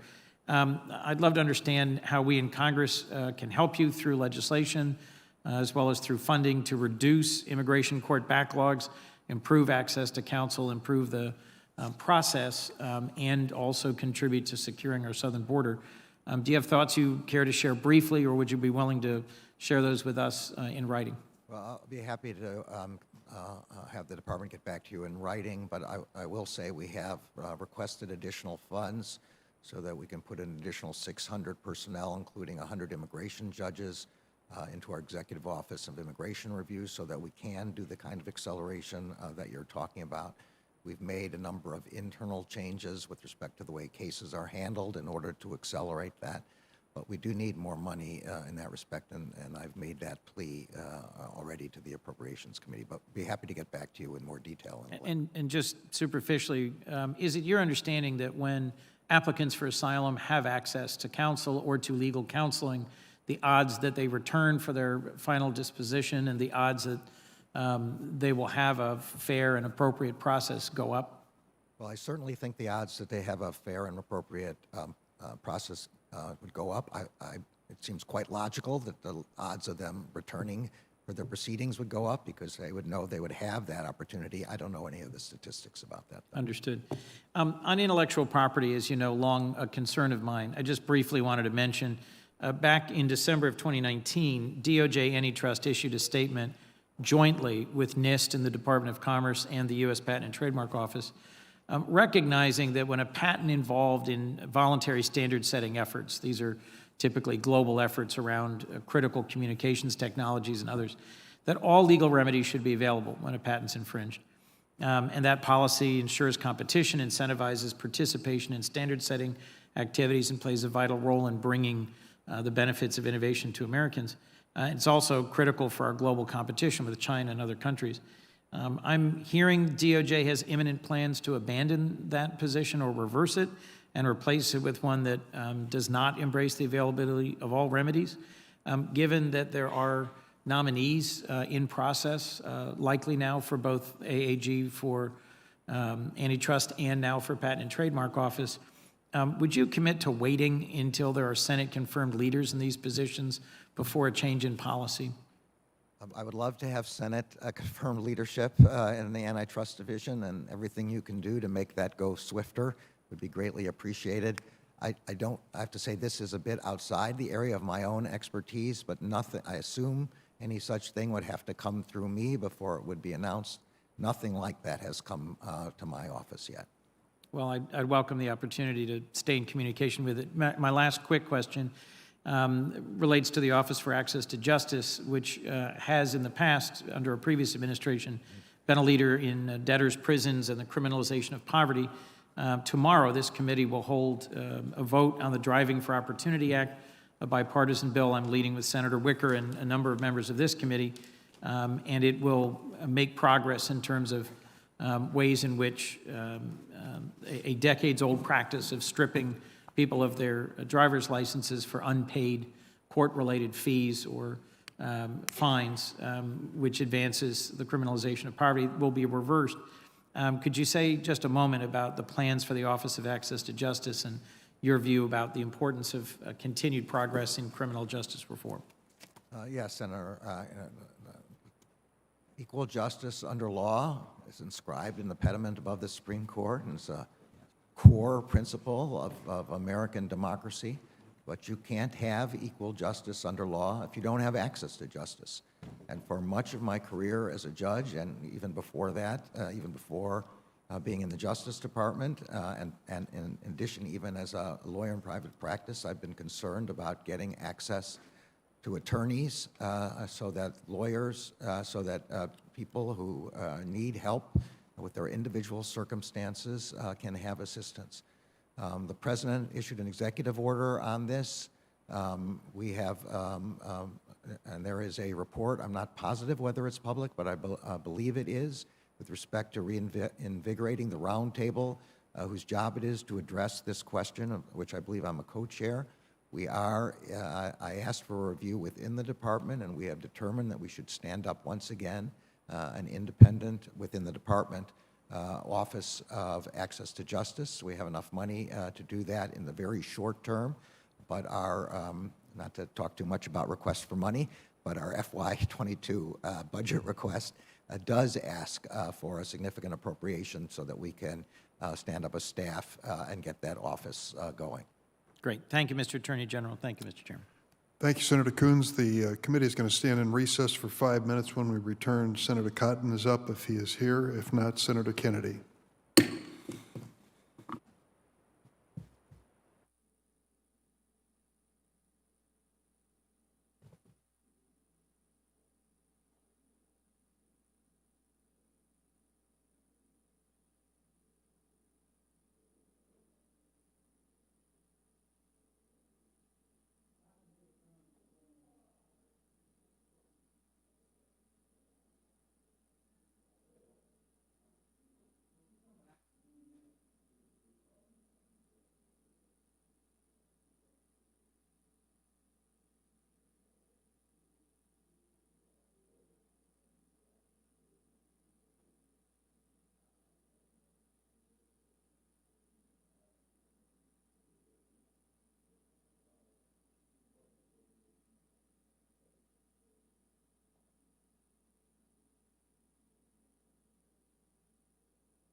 Senate Judiciary Committee will resume. Senator Cotton is recognized. Judge Garland, on May 11th, Tony Fauci testified that his agency, quote, has not ever and does not now fund gain-of-function research in the Wuhan Institute of Virology. Last week, his agency admitted that they had, in fact, funded gain of research in the Wuhan Institute of Virology. Are you investigating Tony Fauci for lying to Congress? So the long-time rule in the Justice Department not to discuss pending investigations, potential investigations. Okay, that's fine. That's fine. Do you believe Tony Fauci was truthful when he said his agency had never funded gain-of-function research? This is outside of my scope of Okay. knowledge. Let's turn to your outrageous directive sicking the feds on parents at school boards across America. When you crafted that October 4th memo, did you consult with senior leadership at the FBI? My understanding was that the memo, or the idea of the memo, had been discussed with the FBI before it got. Did anyone at the FBI express any doubt or disagreement or hesitation with your decision to issue that memo? No one expressed that to me. No one? To me. No one expressed that to me, no. Because a lot of them have contacted us, and they said they did, Judge. I'm sorry? A lot of FBI officials have contacted my office and said that they oppose this decision. Well, I doubt any of them spoke to me about it because I didn't speak to no one. All right, made that all right. to me. Judge, you've repeatedly dissembled this morning about that directive. For instance, about the National Security Division. Chuck Grassley asked you a very simple question, why you would sick the National Security Division of the Department of Justice on parents. John Cornyn asked you the same thing. You said it wasn't in your October 4th memorandum, it was in another office's memorandum. It wasn't another office's memorandum, Judge. It was in a press release from your office, right here in front of me, October 4th, 2021, for immediate release. You're going to create a task force that includes the National Security Division. What on earth does the National Security Division have to do with parents who are expressing disagreements at school boards? Nothing in this memorandum or any memorandum is about parents expressing disagreements with their school boards. The memorandum makes clear that parents are entitled and protected by the First Amendment to have vigorous debates. We don't, the Justice Department is not interested in that question at all. It is Okay, so even in that case, what is the National Security Division, Judge? These are the people that are supposed to be chasing jihadists and Chinese spies.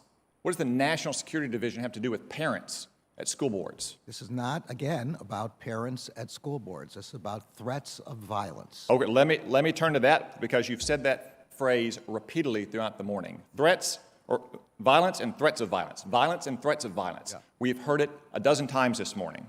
As Senator Lee pointed out, the very first line in your October 4th memorandum refers to harassment and intimidation. Why do you continue to dissemble in front of this committee that you are only talking about violence and threats of violence when your memo says harassment and intimidation? Senator, I said in my testimony that it involved other kinds of criminal conduct, and I explained to Senator Lee that the statutory definitions of those terms and the constitutional definitions of those terms involve threats of violence. Okay, let's look at one of those statutes you cited, yeah. Section 223. Yeah. That statute covers the use of not just telephones but telecommunications devices to annoy someone. So are you going to sick your U.S. attorneys and the FBI on a parents group if they post on Facebook something that annoys a school board member, Judge? The answer to that is no, and the provision that I was particularly drawing to his attention was 2261A, which was to engage in... I wasn't talking about 2261A. I know you mentioned that. You also mentioned 223. That's what I mentioned. Yeah, but the only Judge, you also told Senator Klobuchar that this memorandum was about meetings and coordination. Yeah. Meetings and coordination. Yeah. Well, I have in my hand right here that I'll submit to the record a letter from one of your U.S. attorneys to all of the county attorneys, to the Attorney General, to all sheriffs, to the School Board Association of his state, in which he talks about federal investigation and prosecution. It's not about meetings, it's not about coordination, it's about federal investigation and prosecution. Did you direct your U.S. attorneys to issue such a letter? I did not. I have not seen that letter. It's got 3 pages. It's got 3 pages of spreadsheet my about all the federal crimes that a parent could be charged with, to include the ones you cited. Did My Maine memorandum, Justice make this spreadsheet, Judge? I don't have any idea. My memorandum speaks specifically about setting up meetings, and I'll just read it again, convene meetings. Judge, we've all read your memorandum. We've also then you know heard you what- dissemble about your memorandum. I have, and the record now shows, one of your U.S. attorneys sending out a letter about federal prosecution investigation and list in detail the federal statutes for which you could be prosecuted. Judge, you've talked a lot about intimidation and harassment. Have you issued a memorandum like your October 4th memorandum about the Black Lives Matter riots from last summer? You're talking about the summer of 2020? In the summer of 2020, there A were... lot of crimes committed. People haven't and been there were a charged lot for of those crimes yet. prosecutions, and they were under the previous administration. Okay, Judge, what We had about a lot of this? prosecutions. It is no doubt, even though parents at school boards aren't within federal jurisdiction, there's no doubt that federal officials are. You keep saying senators. Have you started an investigation into the harassment of Senator Kirsten Sinema in a bathroom? Because she won't go along with the Democratic Party's big tax and spend agenda? That is a sitting United States senator being harassed in a bathroom. I don't know whether the senator has referred the matter to the Justice Department or not.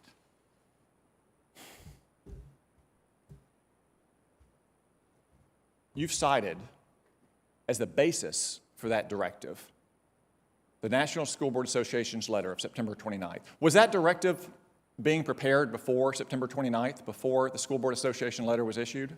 I don't believe so. Certainly, I didn't have any idea. So it was only prepared okay, I think that answers the I question. already answered that So question you before. keep citing the school board letter and news reports. right. One of the news reports cited in that letter, which you presumably mean, is from Loudoun County, Virginia. No, that's Scott- not. That is not what I was talking about. I was Well, talking about- you keep citing news reports, and Yeah. that's the most prominent news report that anyone in America has seen. That refers to Scott Smith, whose 15-year-old daughter was raped.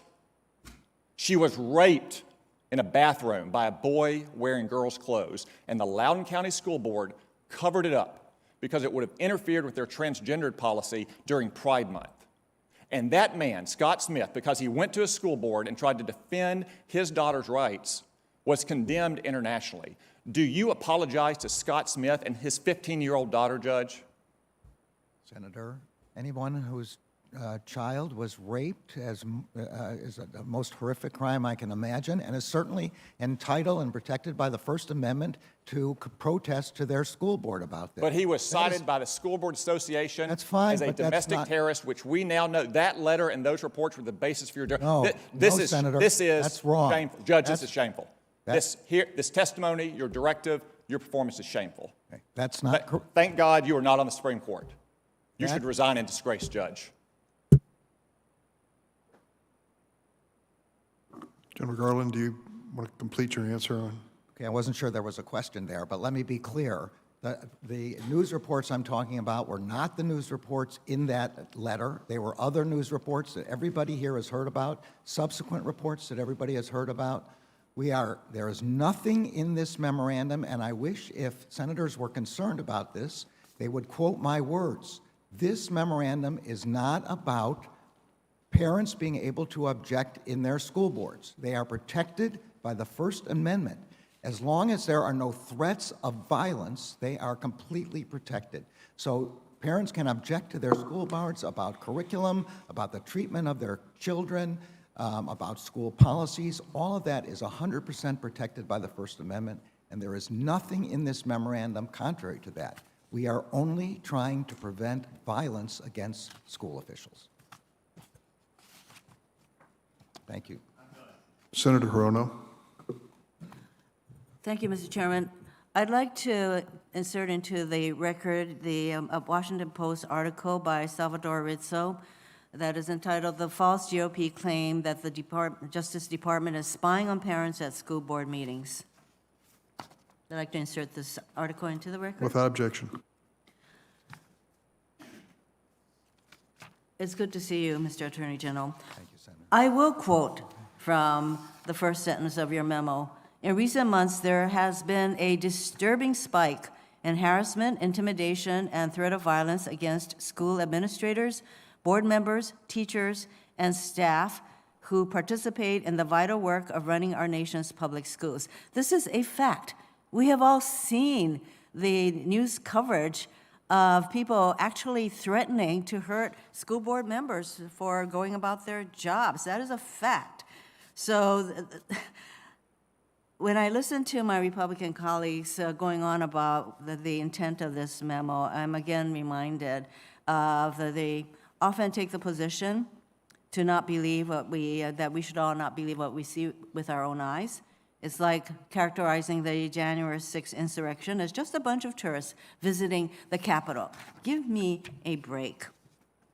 We now see a Supreme Court weaponized to support the position of the most conservative causes. We see a rush to the Supreme Court on cases involving abortion rights, gun rights, LGBTQ rights, voting rights, union rights. Thank you, Mr. Attorney General, for making the protection of our civil rights one of the department's core priorities. I want to turn to the need to combat hate crimes. It's been about 5 months since President Biden signed the COVID-19 Hate Crimes Act into law, and I sent a letter to you last month requesting an update on the department's implementation of the act and its efforts to reduce hate crimes and hate incidents. Yet another thing that we have all seen with our own eyes, the rise in hate crimes during this period of the pandemic. Mr. Attorney General, would you briefly describe the actions that you and the department have taken thus far to implement the COVID-19 Hate Crimes Act?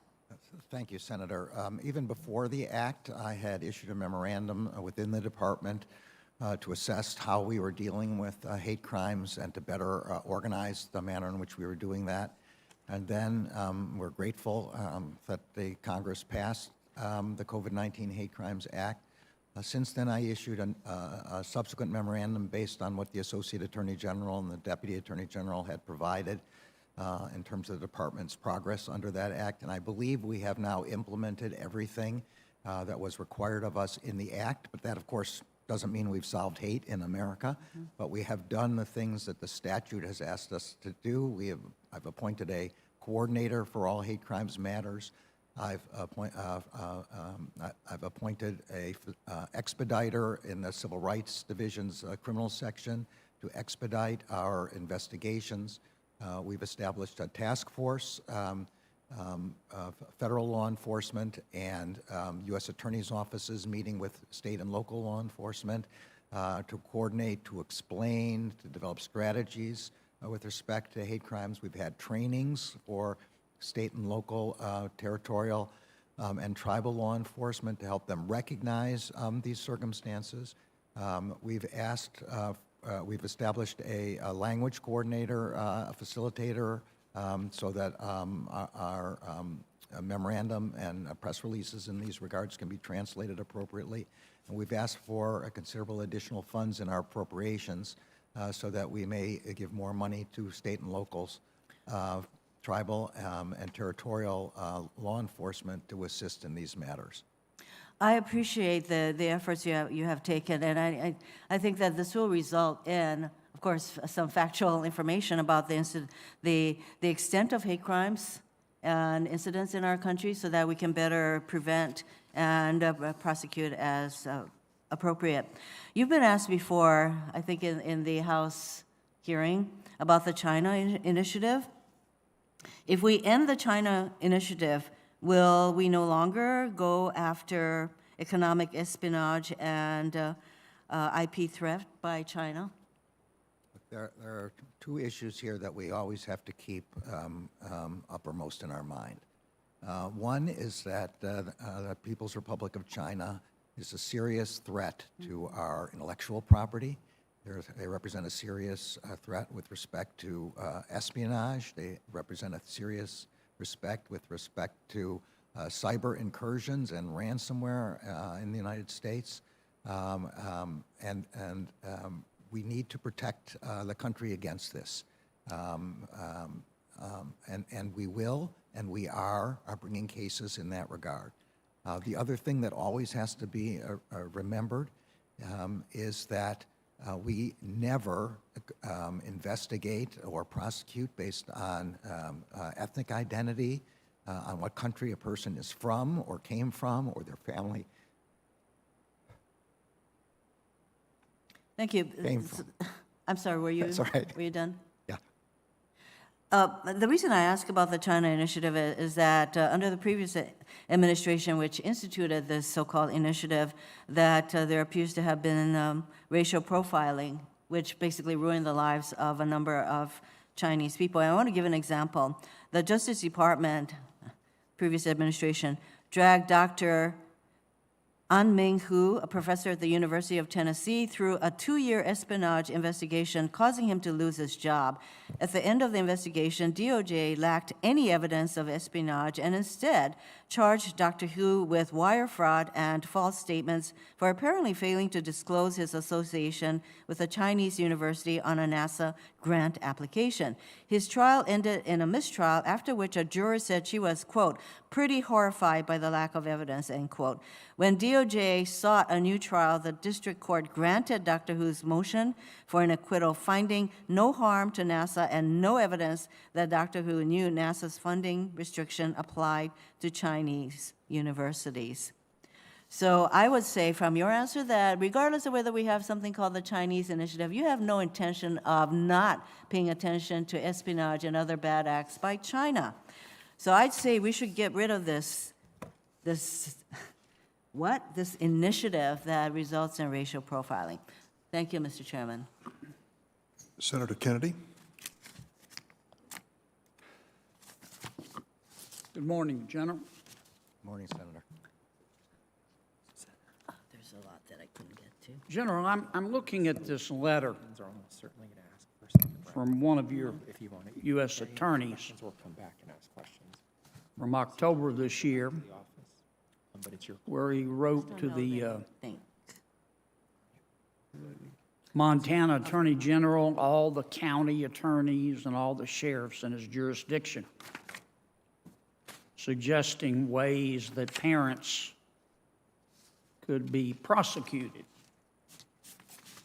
at school board for appearing at school board meetings in accordance with your directive. And one of the suggestions made by your U.S. attorney is parents can be prosecuted for repeated telephone calls. Not threatening anyone, just on the theory that repeated telephone calls could be harassment. Really? Senator, I haven't seen that memorandum. I've tried to express as clearly as I can here. I heard you, General, but this is one of your U.S. attorneys. Again, I haven't seen. Isn't that special?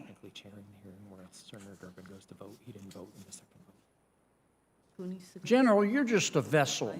Sure. Well, let me tell you what I'm talking about. With respect to the National School Boards Association letter, you're just a vessel, aren't you?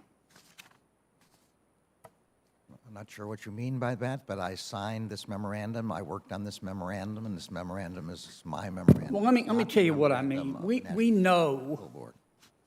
that the National School Board Association was upset because parents were coming to school board meetings to object to the teaching of critical race theory. We know that in drafting the letter, the National School Board Association collaborated with the White House for several weeks. They worked on it together. And we know that the National School Board Association, once the White House and the association were happy with the letter, the National School Board Association sent the letter to the White House, and the White House promptly called you and said, sic the FBI on parents at school board hearings. And that's what I mean. The White House is the prophet here. You're just the vessel. Isn't that correct? Senator, I did not speak with anyone from the White House while I worked on this memorandum. This memorandum reflects my views that we need to protect public officials from violence and threats of violence, while at the same time protecting parents' ability to object to Right. policies. I get that. that they I've heard disagree your with. testimony. Were you worried that you would be fired if you didn't issue the memorandum? Senator, I'm not, I decided on this memorandum on my own. I don't care. I said from the very beginning, I've taken this job to protect the Department of Justice, to make independent determinations with respect to prosecutions and investigations, and I will do that. Okay. I'm not concerned about Sorry to being interrupt, fired. General, but I don't have much time. Now, when you got the letter that, from the White House that prompted your memorandum to give the FBI new duties in making sure our parents aren't dangerous domestic terrorists, you didn't investigate, before you issued your memorandum, the incidences cited in the letter, did you? Look, I took a statement by the National Association, which represents thousands of school board members, when they said that they were facing violence and threats of violence, and when I saw in the news media reports. Yeah, but you didn't investigate the incidents in the letter, did you? No, this is the first step. This is an assessment step. It comes before investigations. The purpose Right. of this Before you memorandum- issued your memo, you didn't investigate the incidents. The memo is intended to begin assessments. It is intended to And in ask- fact, most of the incidents in the letter did not involve threats of violence, did they? I think that's correct. Most of them did not, Yeah. and they would not be covered by either federal or state law. I agree with that, and they would be protected by the First Amendment. But threats of violence are not covered by the. Can we agree that we have thousands, tens of thousands, maybe hundreds of thousands of kids growing up today who are more likely to commit a crime and go to jail than own a home or get married? I don't know about the comparative statistics. I do know there are too many people who are committing crime. And one of the reasons for that is lack of parental involvement, isn't it? I think parental involvement is essential. I think it's the key both to bringing up good kids. So why do you want to issue a memorandum listing incidents that you didn't investigate, that anybody who has any fair-minded knowledge of the world knows is going to have a chilling effect on parental involvement with respect to what their kids are learning at school? I just want to be clear again, Senator. My memorandum did not list any of those incidents. Come on, General, we both know this had a chilling effect. You don't think there are parents out there in the real world that said, oh my God, maybe we shouldn't go to the school board meeting, there'll be FBI agents there? We live in this isn't La La Land. I tried to make clear as I could, and now I have subsequently made clear in every public statement on the matter. Your actions made it clear, General. Let me ask you one last question. When men follow a United States senator who happens to be a female into a women's room to harass her about her beliefs, why is that just part of the process, as President Biden says? But when a parent goes to a school board meeting to protest that her child is being taught that babies can be white supremacists, is subject to FBI prosecution. The description that you just gave, that parent is not subject to FBI investigation, and there's nothing in this memorandum that suggests this. We protect United States senators against threats of violence. You did a good job with Senator Sinema. Within the last month, we have indicted somebody who made threats of violence against both Alaska U.S. senators. Recently, we just indicted somebody else who made threats. Can I ask one more, Mr. Chairman? Can you wrap up, please, Senator Kennedy? I'm sorry? Could you wrap up? I am chairing this. Oh, yes, ma'am. I will. I'm just going to ask one last one.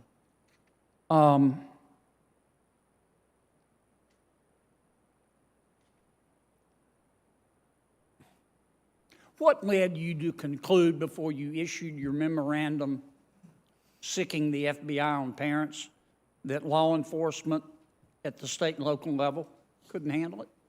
Let me be clear, Senator, we did not sic the FBI on parents. That's not what this memorandum is about, nor did we conclude that local law enforcement is unable to deal with the problem. The purpose of this memorandum is for our federal law enforcement to engage with state and local and determine whether they need assistance. And you don't think this had any chilling effect whatsoever on parents out there? The memorandum expressly says at the beginning that it is aimed at violence and threats of violence, and expressly says that robust public debate about school policies are protected. Right, right. Well, I like you, General, a lot, but Thank you. on this issue, you've turned into Senator someone you Kennedy. said you wouldn't be. I recognize Senator Booker. Please proceed. General, I want to start with an area of bipartisan accord that seems to be what we're getting towards. Today's the 35th anniversary of the Anti-Drug Abuse Act, which established vastly different sentences for crack and powder cocaine. We are seeing a wonderful convergence in Congress, most recently in the House of Representatives, where you had this wide bipartisan vote. I'm not sure if there's been a bigger bipartisan vote this year, where 149 Republicans voted along with almost all the Democratic caucus to address this disparity. The effect of that law was 100 to 1. The work of, again, bipartisan senators here, led by Senator Durbin, negotiated the Fair Sentencing Act, which was a change of that disparity from 100 to 1 to 18 to 1. Senator Durbin and I now have introduced something called the Equal Act, which has already been passed by the House. We've got Republicans and Democrats on board, Tillis, Leahy, Paul, Graham, as well as my colleague, Senator Ossoff, on my side of the aisle. The President, Biden, publicly supported the bill, and again, I just think this should be an area that's an obvious accord. But I really want to know your opinion. Do you agree that it's time to end the sentencing disparity between crack and powder cocaine, especially given the disparate impact it has on people of color? And if you believe that, why do you believe that? Yes, I do believe that. The Justice Department supports that bill, supports equal treatment of crack and powder cocaine. The Sentencing Commission has, over the last decade, maybe more than that, produced a series of reports which undercut what was supposed to be the scientific basis for the distinction between the two, and it's made quite clear that there is no warrant basis for distinguishing between the two.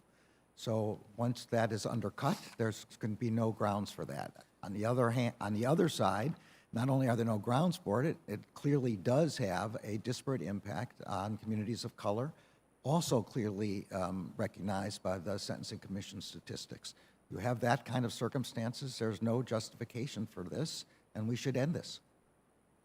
I appreciate that. One last just clarification. While there is a lot of unanimous support for this on both sides of the aisle, a lot of support for it on both sides of the aisle, there are some people that worry about it somehow affecting crime or crime rates. Could you discuss your opinion of that perspective? Well, I think powder cocaine is as dangerous with respect to crime rates as crack cocaine, both of which have now been unfortunately overtaken by fentanyl and the opioids. But both of those are bad problems from the perspective of crime, but equalizing penalties for crack and powder should have no difference with respect to our ability to fight violent crime or drug crime. Thank you, sir. I appreciate that, you saying that for the record.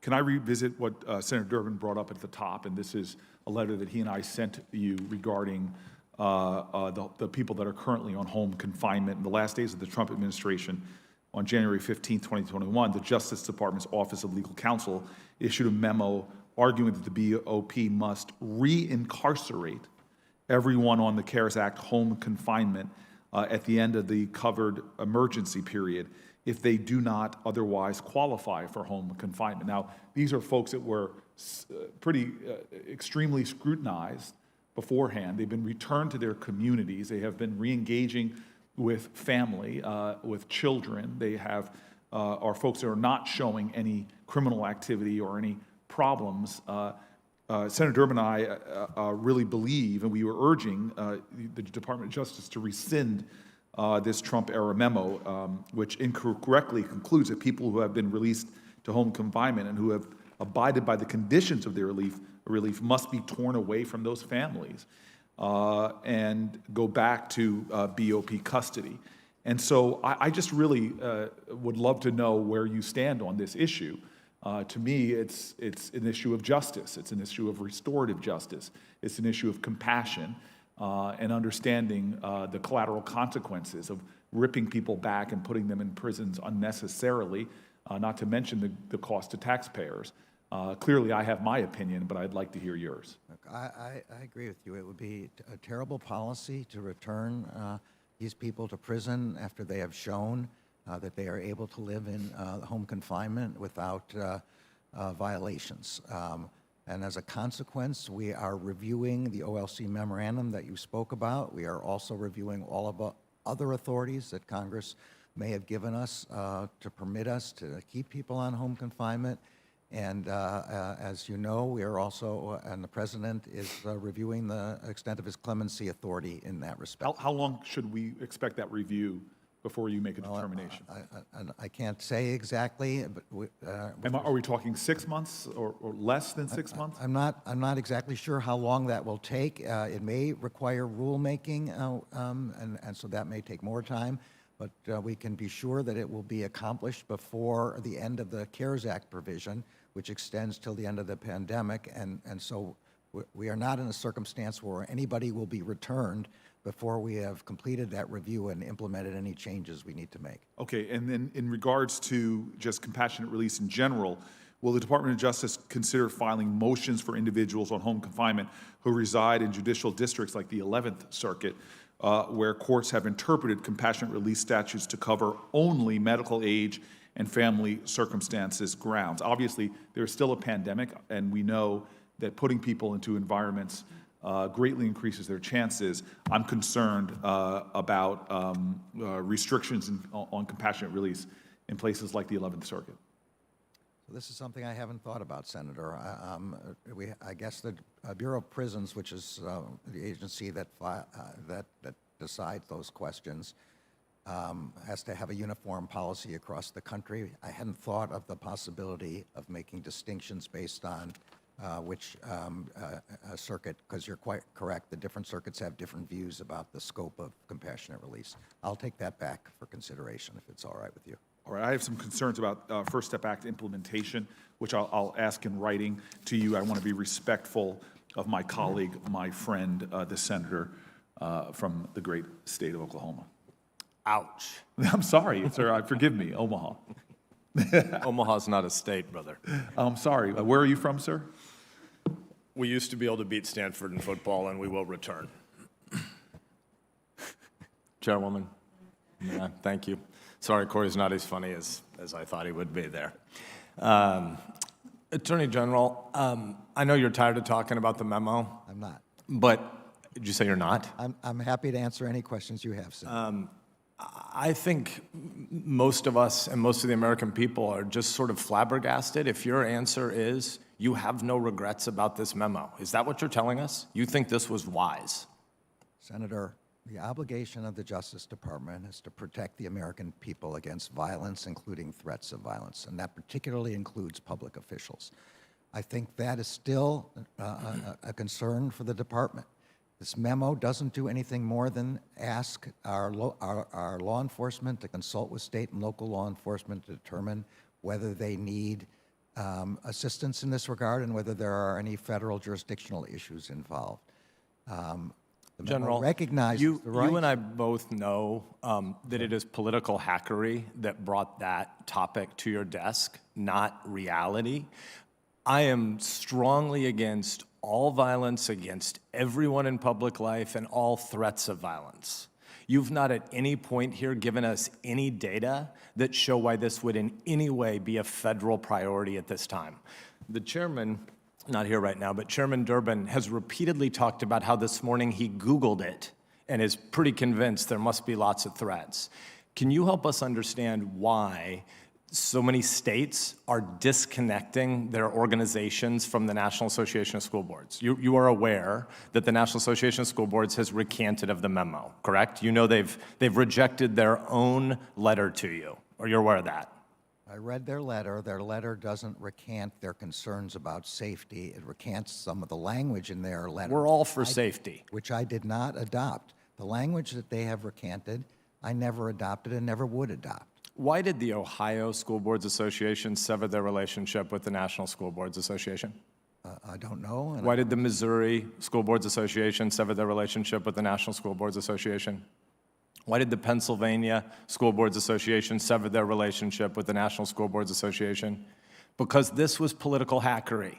The kind of stuff you told us when you were seeking confirmation that you would be against. And you had the audacity to begin your opening statement today by telling us one of your big 3 priorities was to make sure communications between the White House and the Justice Department were not politicized. The last 3 administrations in a row have politicized the Department of Justice, the 3 including you now. You told us one of your priorities in running DOJ was to reject the kinds of politicization we saw in the Trump DOJ and in the Obama DOJ. You told us that was one of your priorities. You wrote a memo here that came from political staffers who've been rejected by their own organization, coordinating with the White House to try to exaggerate a threat so that they could make sure parents felt intimidated. You've told us, I wouldn't use the exact language Senator Kennedy used about that you were a vessel, but one of 2 things is true here.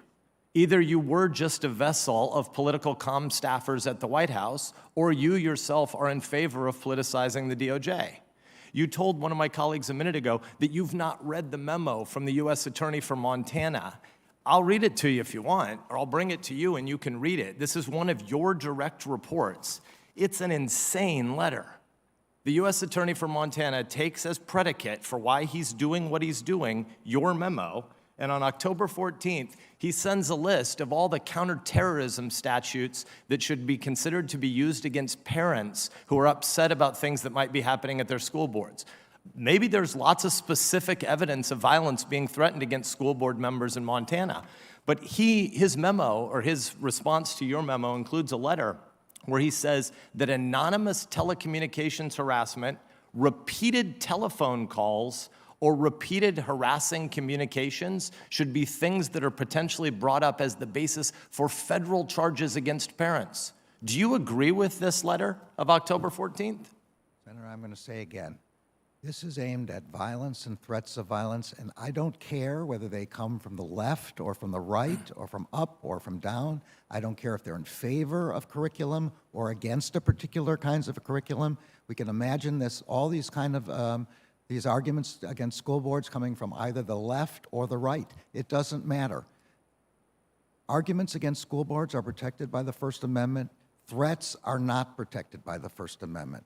And we received a letter from the National Association of School Boards. No reason to believe. No, you didn't receive an anonymous letter. White House political staff co-wrote it with this organization, which is why the organization has rejected it. You know these facts now to be true, and yet you still won't disavow your memo. Why? You didn't receive some objective, neutral letter because all these people were being threatened. You are responding to a political campaign to politicize the Department of Justice. How big is the threat that American parents pose right now? When you lead a big organization, you have 100,000 plus employees. You have a lot of violence to go after. Are parents at school boards one of the top 3 concerns you face right now? This memorandum is not about parents at school boards. It doesn't matter whether they're parents or anyone else. It has to do with threats against public school teachers, public school officials. It is not political. I'm against all those threats. I want to know what the data is. Well, I don't need data in order to assess. To respond to a political staffer's campaign out of the White House. The purpose of this memorandum is to get our law enforcement to assess the extent of the problem. And if there is no problem, if states and local law enforcement are capable of handling the problem, then there is no need for our involvement. This memo does not say to begin prosecuting anybody. It says to make assessments. That's what we do in the Justice Department. Has nothing to do with politics. Will you report back to this committee with what you find about these threats? Because what you just said, I completely agree with. We are against violence against public officials. You and I agree. We are against threats of violence against public officials. You and I agree. We are for local police powers investigating local crimes. And there are definitely yokels and idiots that make threats against lots of people in public life. I don't minimize it. You shouldn't minimize it. You're not minimizing it. But we both believe, and in your heart of hearts, I'm pretty sure you believe, that local law enforcement is more than able to handle some one idiot or 12 idiots at school board meetings. But you made it a federal issue, and I don't have any idea why, and at no point today have you offered us a shred of data. So my question is, will you pledge you will report back to this committee with the results of your investigation about how big a threat the American parent class is to school boards in the country? I will be happy to get a report back to you, but this is not about the American parent class. I know, it's about the politicization of DOJ, and you decided to submit as a vessel, and you know better. I'm sorry, but I don't agree with that, Senator. Thank you, Senator Hiromo. Welcome to our committee, Mr. Attorney General, and let me just begin by thanking you and your team for the sense of integrity and transparency that you brought to the Department of Justice after a time when the rule of law in the greatest law enforcement agency in the history of the world was gravely threatened by a lack of that dedication and commitment. I think it's very important what you have done, even though we may have differences of opinion, we may disagree, but nobody can doubt your commitment to the rule of law. I want to ask you about a matter. I know you're familiar with it. Last month, the committee held a hearing on the FBI's mishandling of the Nassar investigation. Larry Nassar, who was convicted of the most heinous kind of abuse with respect to young athletes and gymnasts, particularly. 4 brave women shared their stories with us. They showed up to tell those stories in spite of the very grave obstacles. The Inspector General concluded that 2 FBI agents made false statements during their investigation into Nassar. And to the IG himself, the Inspector General, during an investigation, the FBI agents lied. He referred those cases to the Department of Justice. What I'd like to ask is that the Department of Justice now, in effect, show up by providing an explanation of whatever its decision is with respect to the prosecution of those agents. The Deputy Attorney General announced that the Criminal Division was conducting a new review, as you know, and that new information has come to light. While we wait for that review to be completed, what I'm seeking from you is a commitment that you will explain the decision when it's made. I recognize as a former prosecutor that declinations typically are not explained, but the Justice Manual itself says that in criminal civil rights cases, quote, it is often the practice to send case closing notification letters in cases closed with indictment or prosecution because cases, quote, often spark intense public interest even when they're not prosecuted, and that such letters are, quote, particularly encouraged in cases of police misconduct and other cases involving law enforcement officer subjects, end quote. In this case, we have exactly that situation, and I'm asking for a commitment that you will provide an explanation for your decision. Well, Senator, this is a hard problem for us. The part of the manual that you're talking about is about violations of the Civil Rights Act, and what we're talking about here are false statements. Needless to say, if the results of this review is a prosecution, that will become public. On the question of how much, whether and how much we can say if all we do is decline, I'm just going to have to take that back for consideration. I take your point, and I will think about it very carefully, as will the Criminal Division. I understand you're not ruling it out, but I'm going to continue to press for an explanation. I think the gymnasts deserve it, so does the American public. And I hope that you will make a decision to provide a full and complete explanation, because I think the credibility of the decision will largely depend on it. And let me just say, in my view, we need to do more than focus on the FBI agents that the Inspector General referred for prosecution, because this failure was an institutional failure. Institutional to the FBI, to USA Gymnastics, and the entire Olympic system. It was an institutional breakdown. And to date, there's been no accountability for anyone in power. To that end, I am announcing that in the Commerce Subcommittee that I chair, the Subcommittee on Consumer Protection, we're going to continue the work that Senator Moran and I began years ago. We literally began it years ago with the investigation and Olympics reform legislation. We're going to engage in further oversight of the United States Olympic and Paralympics Committee, the national governing bodies, and Safe Sport to ensure their purported commitment to safety is not an empty promise. The gymnasts have asked us, they deserve it, and we're going to fulfill that obligation. But in my view, the Department of Justice has to do more as well, given the FBI's gross mishandling of the Nassar investigation. I believe a new review of all of the information related to Nassar and the USOPC more broadly is warranted here, because there are other examples of potential misconduct that deserve a fresh look. For instance, Senator Moran and I referred the former CEO of the USOPC to the Department of Justice for potentially perjuring himself before our subcommittee in 2018. We don't know what, if anything, the department did with that referral. We've heard virtually nothing.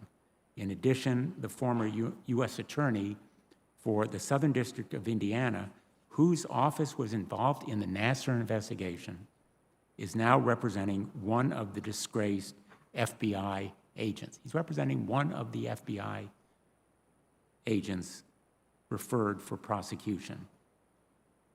I don't know whether that's a violation of ethical rules or some other kinds of Department of Justice policies, but it raises significant questions, and the department should have an interest in them. So I hope that we can expect more from you by way of explanation, and I hope that we can count on you for a new review of the information related to the Nassar investigation, USA Gymnastics, and USOPC to determine whether there are additional cases where prosecution is necessary to hold wrongdoers accountable. The institutional failure that you speak of is quite apparent.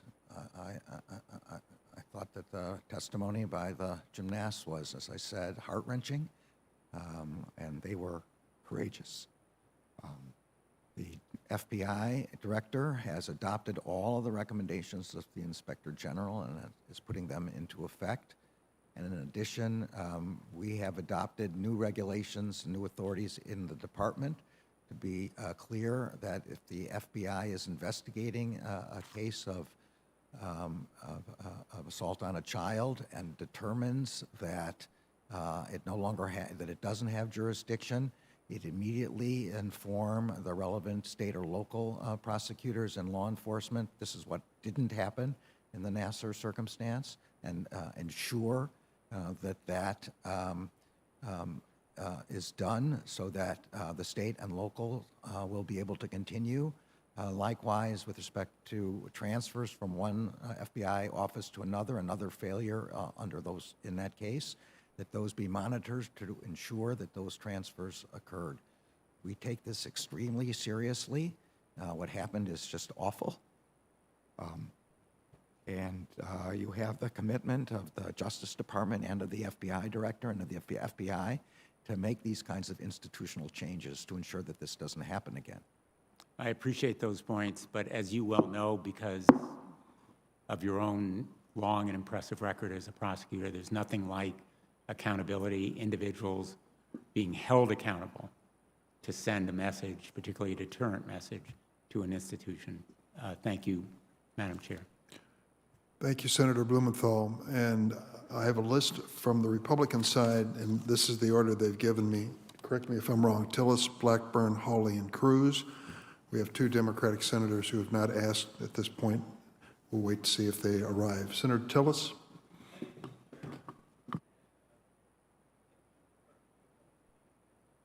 Senator Tillis, I don't know if your mic's on.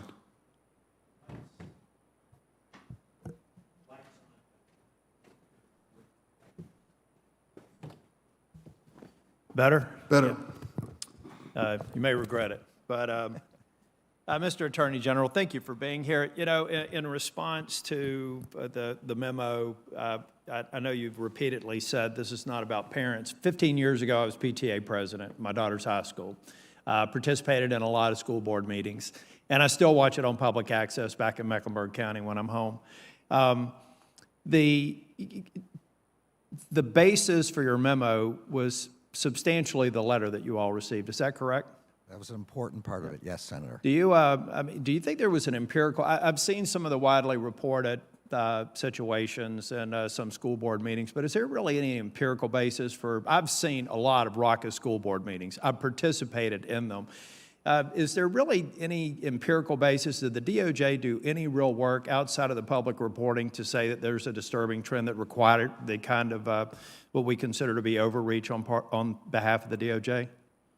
So as I've explained, what we looked at was the letter from an organization that represents thousands of school board members and school boards, and public reports of threats of violence. And even since then, I have further read quite express threats of violence being reported. Mr. Attorney General, I want to try and keep in time in deference to my colleagues behind me, but I know that you've said it's not about the parents. But when the DOJ releases the memo, and I think even more importantly, the press statement, I think that it does have a chilling effect on parents being willing to go and express their concerns with the direction the school board's going. When all of a sudden you think that your words and this list of crimes that the department has sent, I guess, to at least the state of Montana, others, it could have a chilling effect on people who legitimately have a concern, they want to express it, but now they may think that they come crosswise with the FBI. So I do believe that it will have a chilling effect on people whose right they have to go in, express their concerns, like a Loudoun County, a ridiculous overreach. I think that it will have that effect because the full force of the FBI is now something a parent has to think about before they go before a school board meeting to express their concerns, and they get frustrated. Like I said, they've been raucous for decades, and they will be raucous for decades to come. So I really do believe that you should seriously consider rescinding, revising a statement out there that concerns me for the parents that I want to show up to school board meetings and have the school boards held accountable. The other thing that we should talk about are the numerous examples of school board members getting caught saying audacious things. There's one thing you've seen over the past year. Think about some of the provocative statements that they said. They thought they were behind closed doors, but they were on the internet, basically ridiculing parents and pretending like they had ball control over their children's education and their future. We've got to get more parents engaged, and I think that the effect of the DOJ action is the exact opposite of that. But most of my colleagues have covered my concerns, and I agree with those that are expressed on my side of the aisle. In response to Senator Graham on immigration, you said that you did go visit the border. It sounds like you were down there mainly from the perspective of your role in the DOJ. I understand that Homeland Security is primarily responsible, but I would encourage you to go back down there and maybe we could share with you our itinerary to talk about why I do believe it should be a great concern to the DOJ. We've got almost 1.5 million asylum cases on the docket now, and it takes years to complete them. and about 80% of them are adjudicated as not having a valid claim. So doesn't that data lead you to suggest that the asylum system is being abused? I mean, just that's data from the DOJ. So, Senator, I don't know for sure about the data, but the purpose of the of asylum adjudication is to adjudicate asylum. Well, I understand that, but allows them to make these.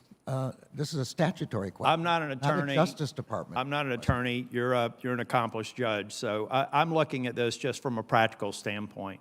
When the data says that over almost 2 million people have crossed the border illegally since January, and it is 80% likely that they're not going to have a valid asylum claim, how any reasonable person couldn't look at that and say something is being abused here. It's a gateway to get into this country, drift into these shadows, and virtually never leave the country. But here's the one that I'm most concerned with, and why I think a briefing with the same people that we met with at the border, many of the people on this committee were there when I was.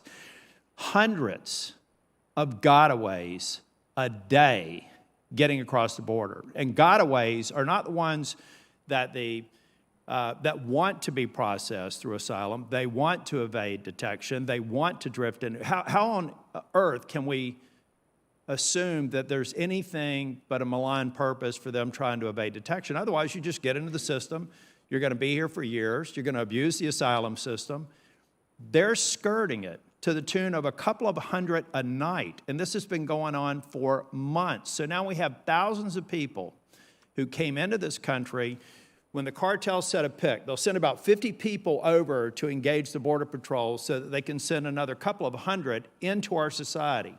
They're drug traffickers, they're human traffickers, they're gun smugglers, they're gang members, and they're coming in by the thousands every month.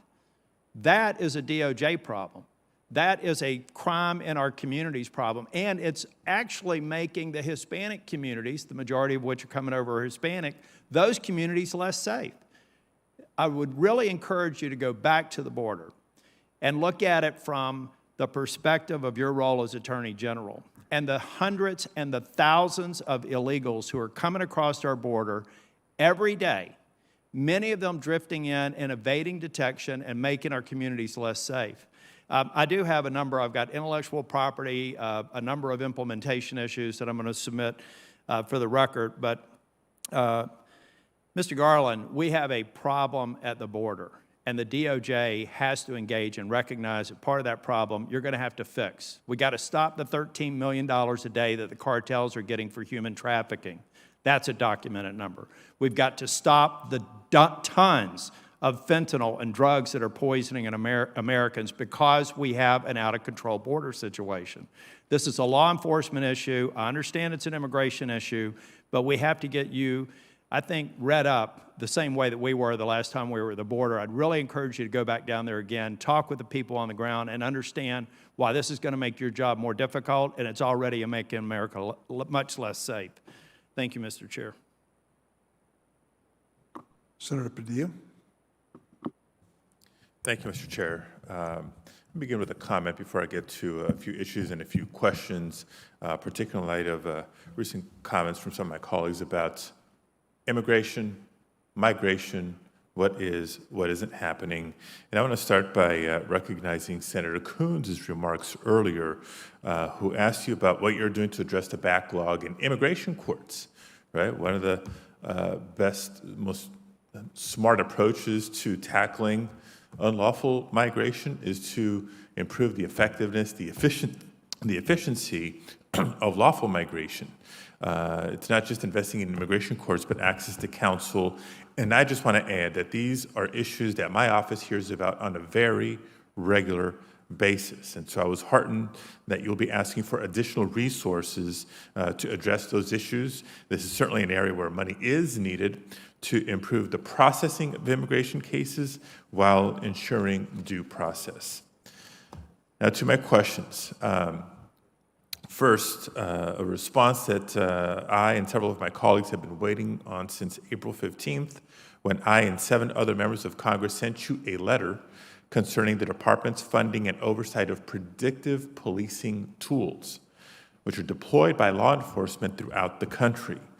As we highlighted in that letter, and I'm happy to provide an additional copy to you, we're concerned that the Department of Justice may be devoting precious taxpayer resources to ineffective tools and encouraging local law enforcement to also devote resources to unproven strategies. Worse still, those tools may be perpetuating a vicious cycle of discriminatory policing against historically marginalized groups.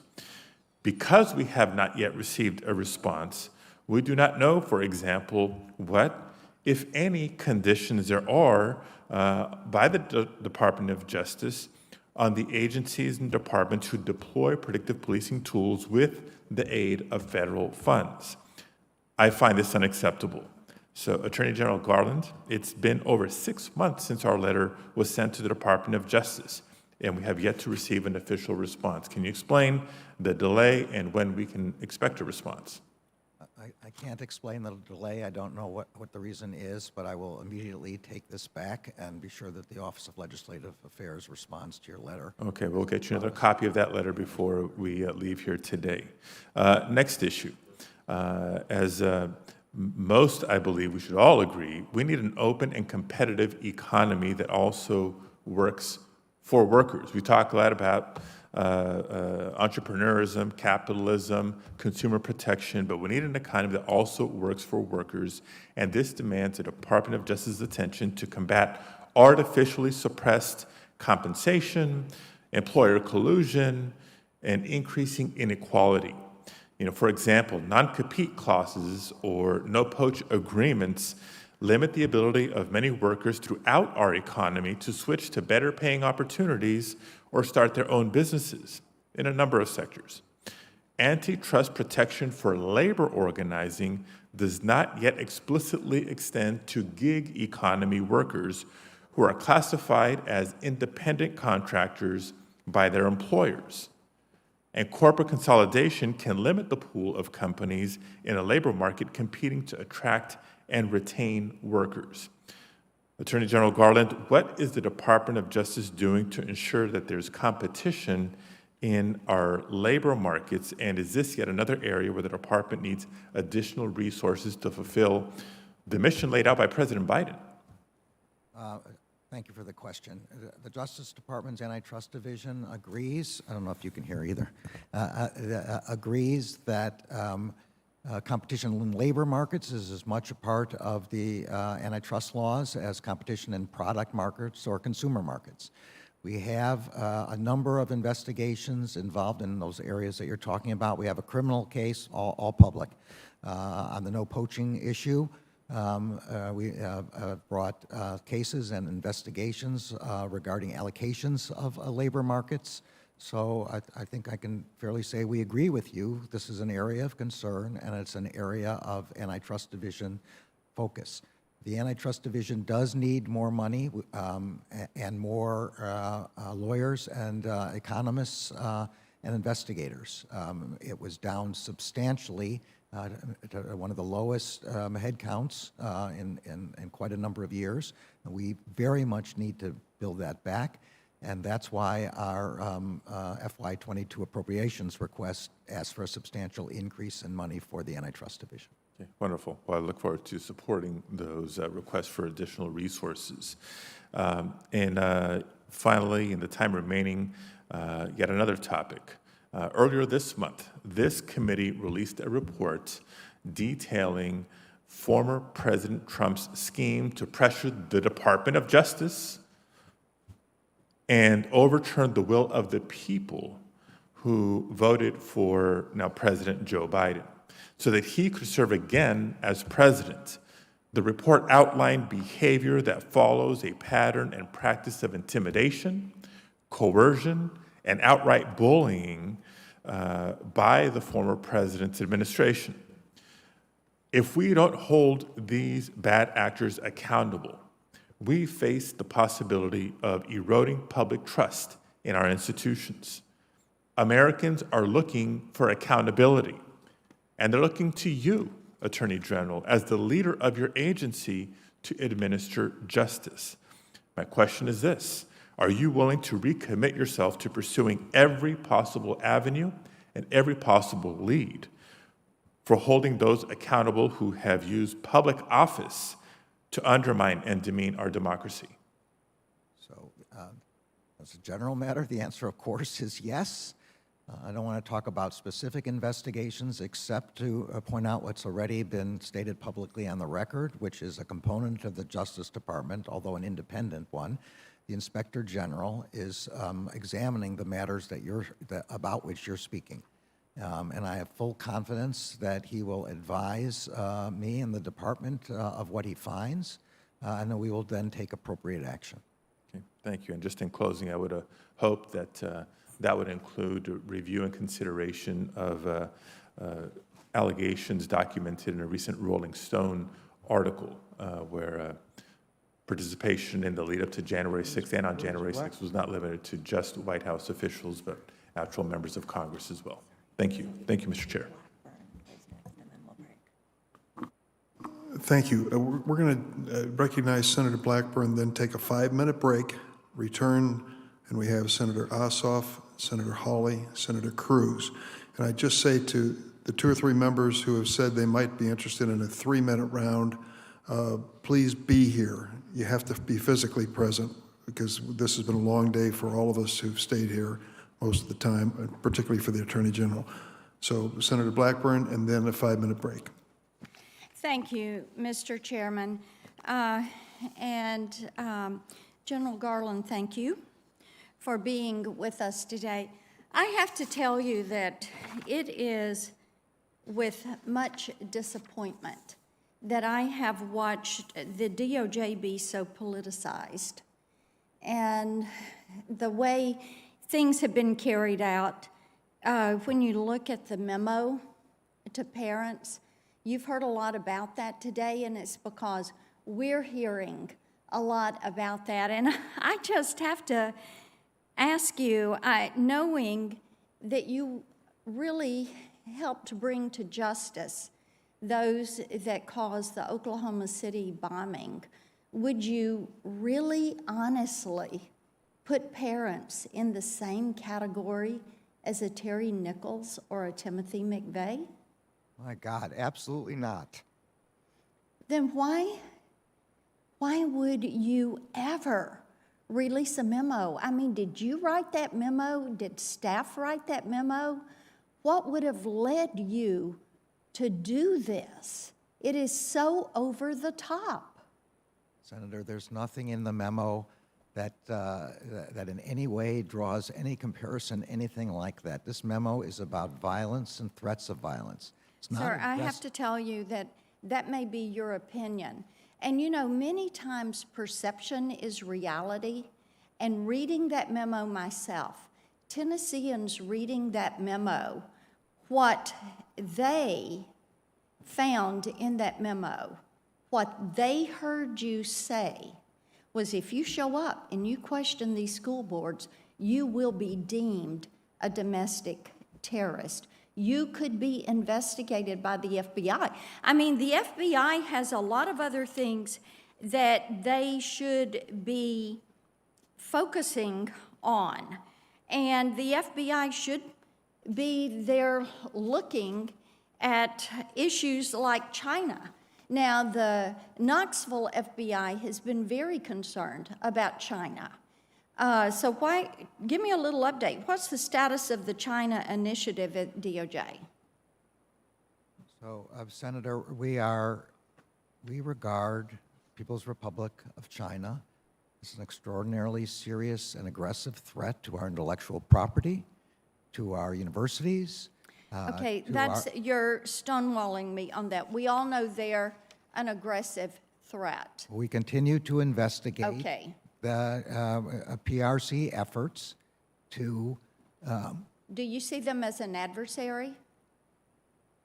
I see them as adversarial with respect to our ransomware, with respect to hacking with respect to counterintelligence, with respect to counter-espionage, in all those ways. Over the last several months, the last 9 months, several espionage prosecutions of researchers have been dropped, or charges have been dismissed, including those of a UT professor at UT Knoxville. And of course, the Huawei case is there. So this is in spite of the fact that Director Wray recently testified that the FBI opens a new Chinese espionage investigation every 12 hours. So are there apparent failures of the initiative? Is it a lack of leadership? Or is it a compromise position with the administration? Is it incompetence? Every case is evaluated on its own with respect to the law and the facts. We continue to open cases involving the People's Republic of China daily, as the director said.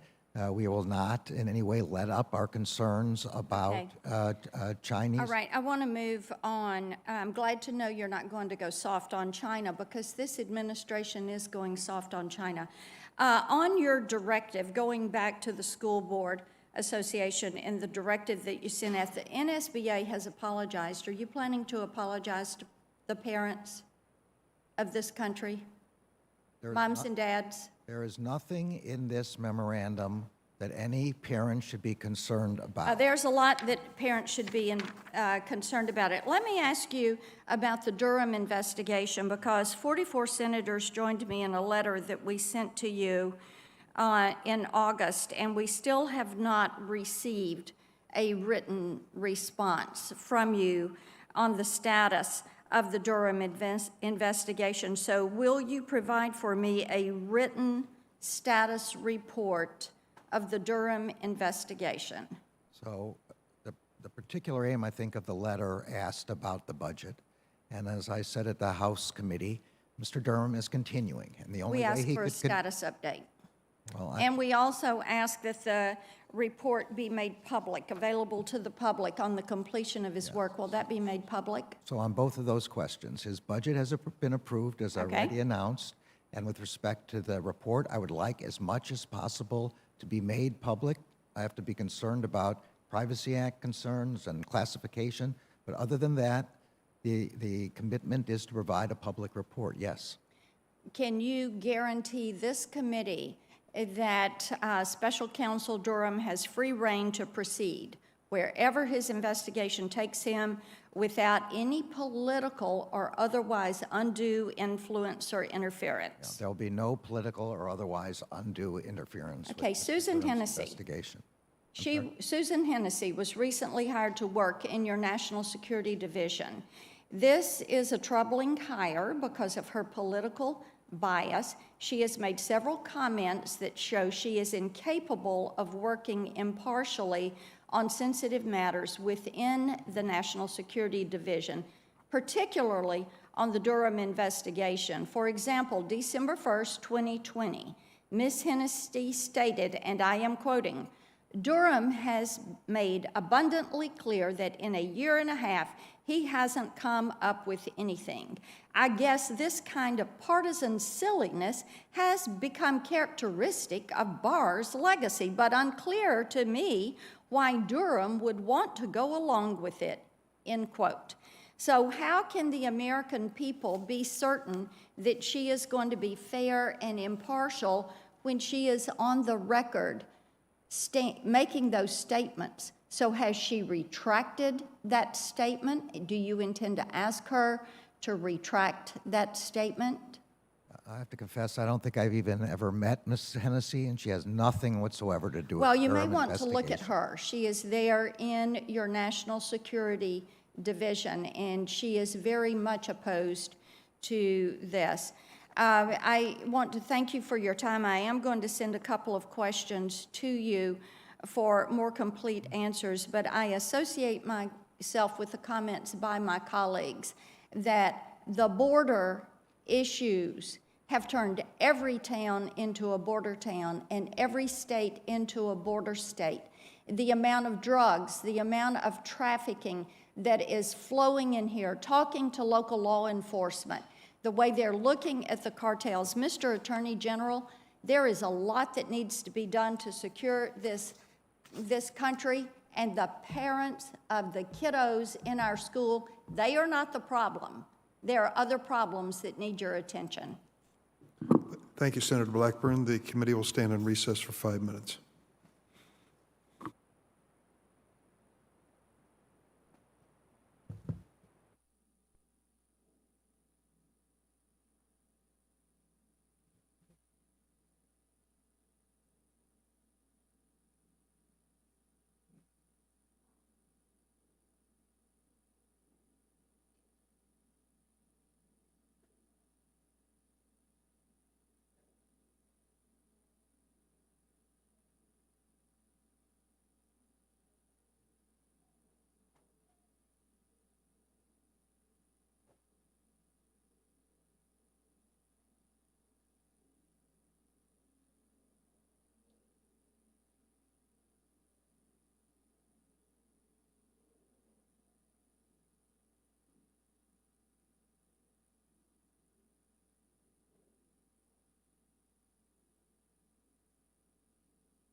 Committee will resume. Senator Hawley.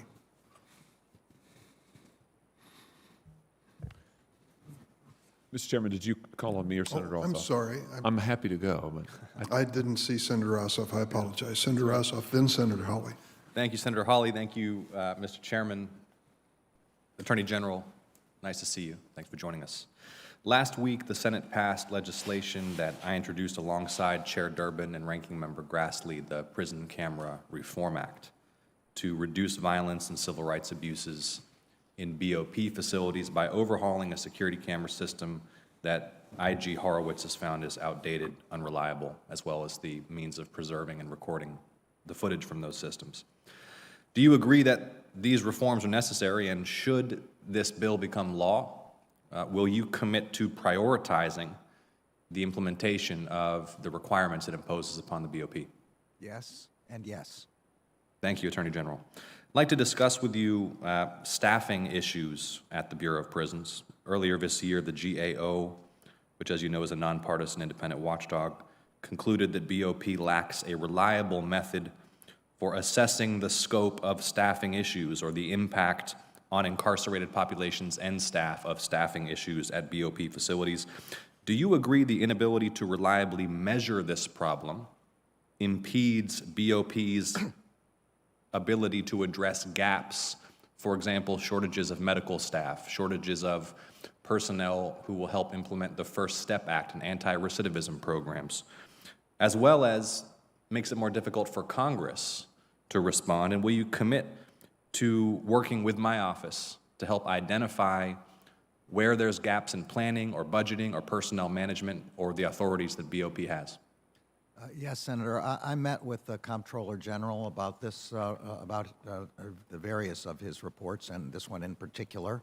And I agree this is a serious problem at the Bureau of Prisons. The Deputy Attorney General has been working on this problem for quite some time now, as she has repeat meetings with the Bureau of Prisons to go over this issue with respect to staffing and assessment.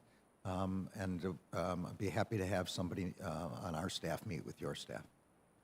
Thank you, Attorney General. The Inspector General has determined that BOP lacks a clear and consistent policy for the use of solitary confinement in BOP facilities. Has BOP, to your knowledge, issued such a policy? I don't know the answer to that. Okay. Will you work with my office to determine whether they have and what may need to be done to ensure that they do? Of course. Thank you, Attorney General. Question about commercial data and its use in DOJ investigations. In 2018, the Supreme Court issued its Carpenter v. United States decision that government agents must obtain a warrant before collecting cell phone data but show the location of a device over a 7-day period. Of course, this data is widely available for many U.S. persons on commercial markets through data brokers and other technology companies. To your knowledge, do any federal agencies currently purchase data, or any DOJ components currently purchase data or contract for services that provide device location data from commercial vendors? Is this data used in investigations or prosecutions? I don't believe that we purchase location data, but I'll be happy to look into that and get back to that, back to you on that as well. I'd be grateful because I think there are serious Fourth Amendment concerns there. Would like to discuss the FISA process with you. In its report last month, the Office of the Inspector General noted that DOJ and FBI still had work to do to implement the IG's recommendations to strengthen the review process for FISA applications to ensure they contain accurate information. Now, while this has unfortunately become a partisan issue over the last few years, it's fundamentally an issue of privacy, due process, and the integrity of the Foreign Intelligence Surveillance Court and the applications it receives.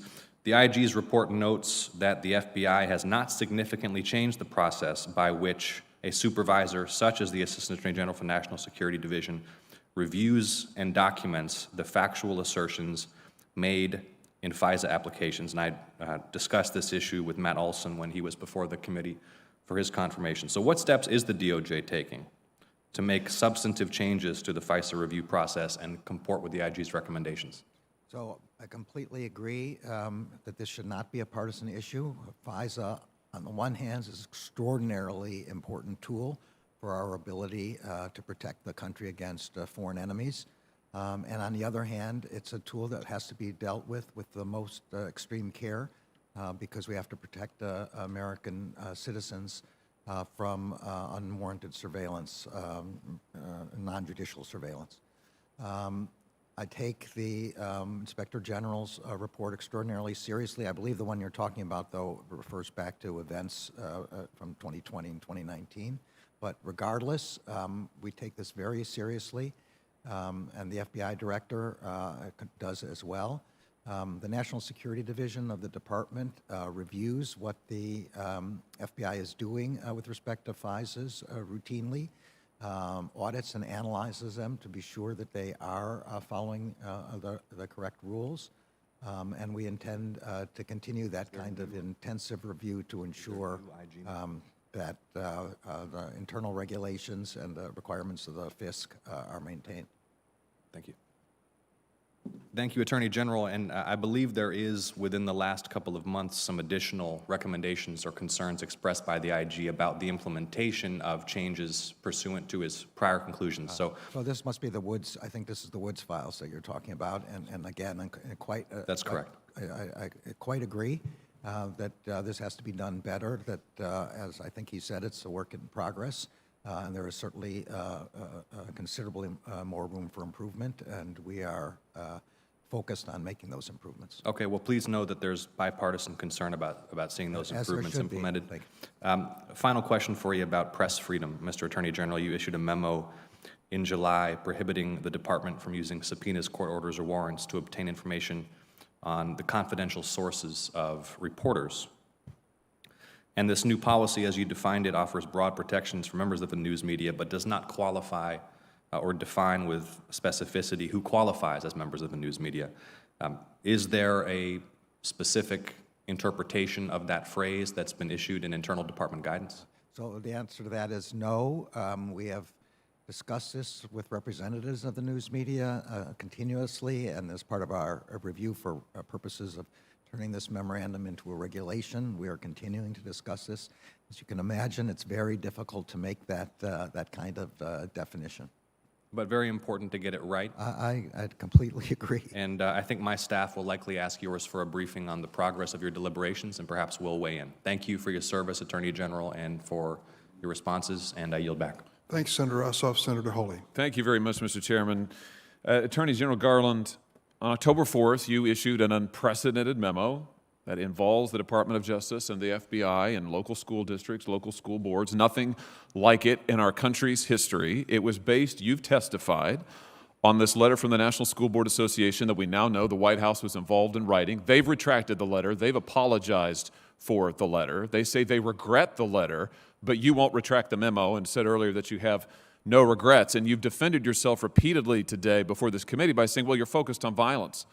But now, of course, we've seen the memo from your own Justice Department advising state and local and other prosecutors about all of the different federal causes of action that they can bring against parents that are not about violence, they're about harassment and intimidation. I'm looking here at this memo. It identifies no fewer than 13 possible federal crimes involving harassment and intimidation, including making annoying phone calls. Do you think a parent who makes a phone call to a school board member that she has elected, that school board member deems annoying, should be prosecuted, General Garland? No, I don't. And the Supreme Court has made quite clear that the word intimidation with respect to the constitutional protection is one that directs a threat to a person with the intent of placing the victim in fear of bodily harm or death. Prosecutors who investigate these cases know the Supreme Court's. This is a very famous leading case. Prosecutors do, but parents don't, General Garland. Do you think that a parent who looks at the 13 different federal crimes that your Justice Department has identified they might be subject to and prosecuted for, like making annoying phone calls, do you think that they're going to feel that they're welcome to speak up at a school board meeting? How about this one? They could be prosecuted for using the internet, I guess that would be Facebook, in a way that might cause emotional distress to a victim. Is that a crime of violence? Senator, I haven't seen the memo that you're Why talking haven't about, you? and I don't, even from the description, it doesn't sound like it was addressed to parents. But if you No, it wasn't addressed to parents. It was addressed to prosecutors. That's the problem. Why haven't you seen the memo? I don't know why I haven't. I don't look at every. I do not get every memo that every U.S. attorney sends out. But if you're Wait a minute. I just want to be sure I understand this. This is a memorandum that collects 13 different federal crimes parents could be charged with. It has United States Department of Justice on the top of it, and you're telling me you haven't seen it? Who's the memo from, Senator? The United States Department of Justice, United States Attorney for the District of Montana. I have not seen a memo from the District of Montana. Not high enough priority for you?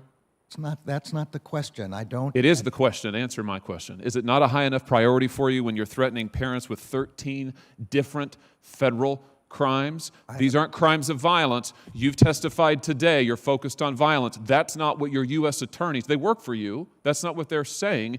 You haven't seen it because it's not a high enough priority, or what? Question of priority. No one has sent me that memo, so I haven't seen it. What do you mean no one has sent you the memo? You run the United States Department of Justice, do you not?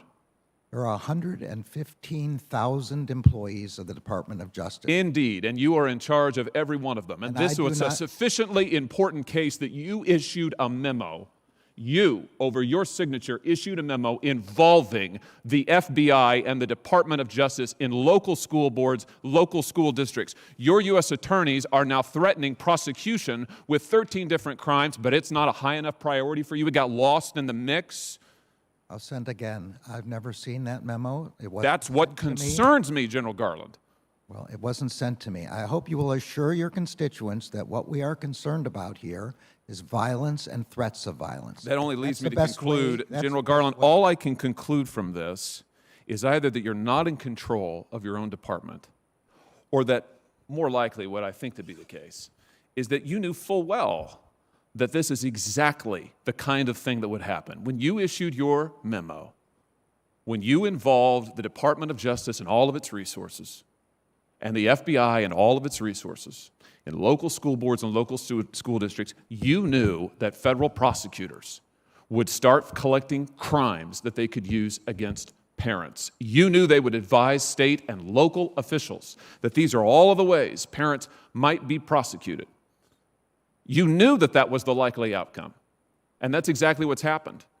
And we're talking about parents like Scott Smith, who's behind me over my shoulder. This is a father from Loudoun County, Virginia. Here he is at a school board meeting. He was forcibly restrained. He was assaulted. He was arrested. Why? Because he went to an elected school board meeting. He's a voter, by the way. He went to an elected school board meeting to raise the fact that his daughter was assaulted, sexually assaulted, in a girl's restroom by a boy. This is what happened to him. Now, you testified last week before the House that you didn't know anything about this case.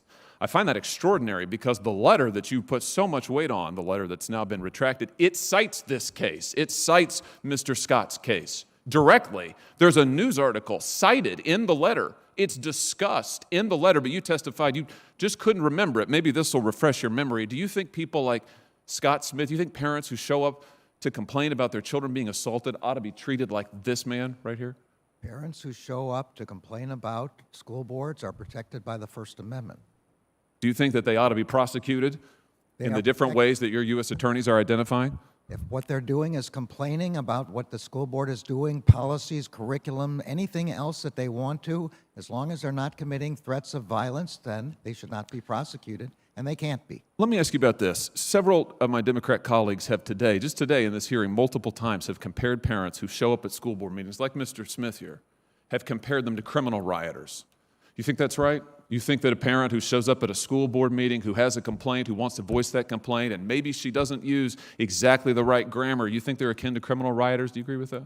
I do not, and I do not remember any senator here making that comparison. Oh, really? These people are just like the folks who came here on January 6th and in the riot at the Capitol?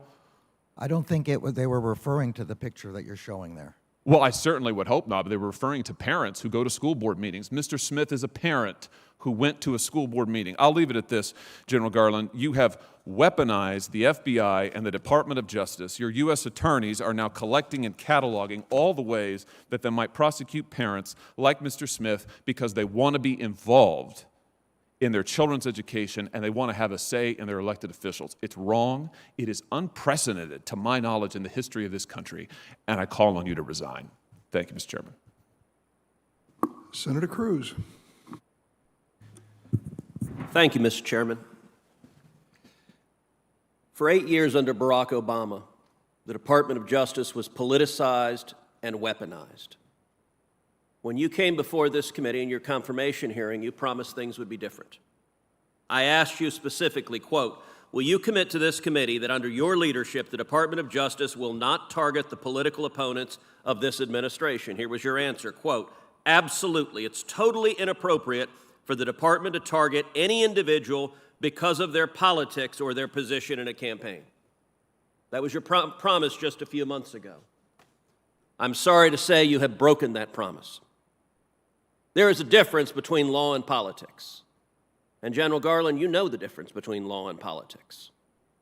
Law is based on facts. It is impartial. It is not used as a tool of political retribution. This memo was not law. This memo was politics.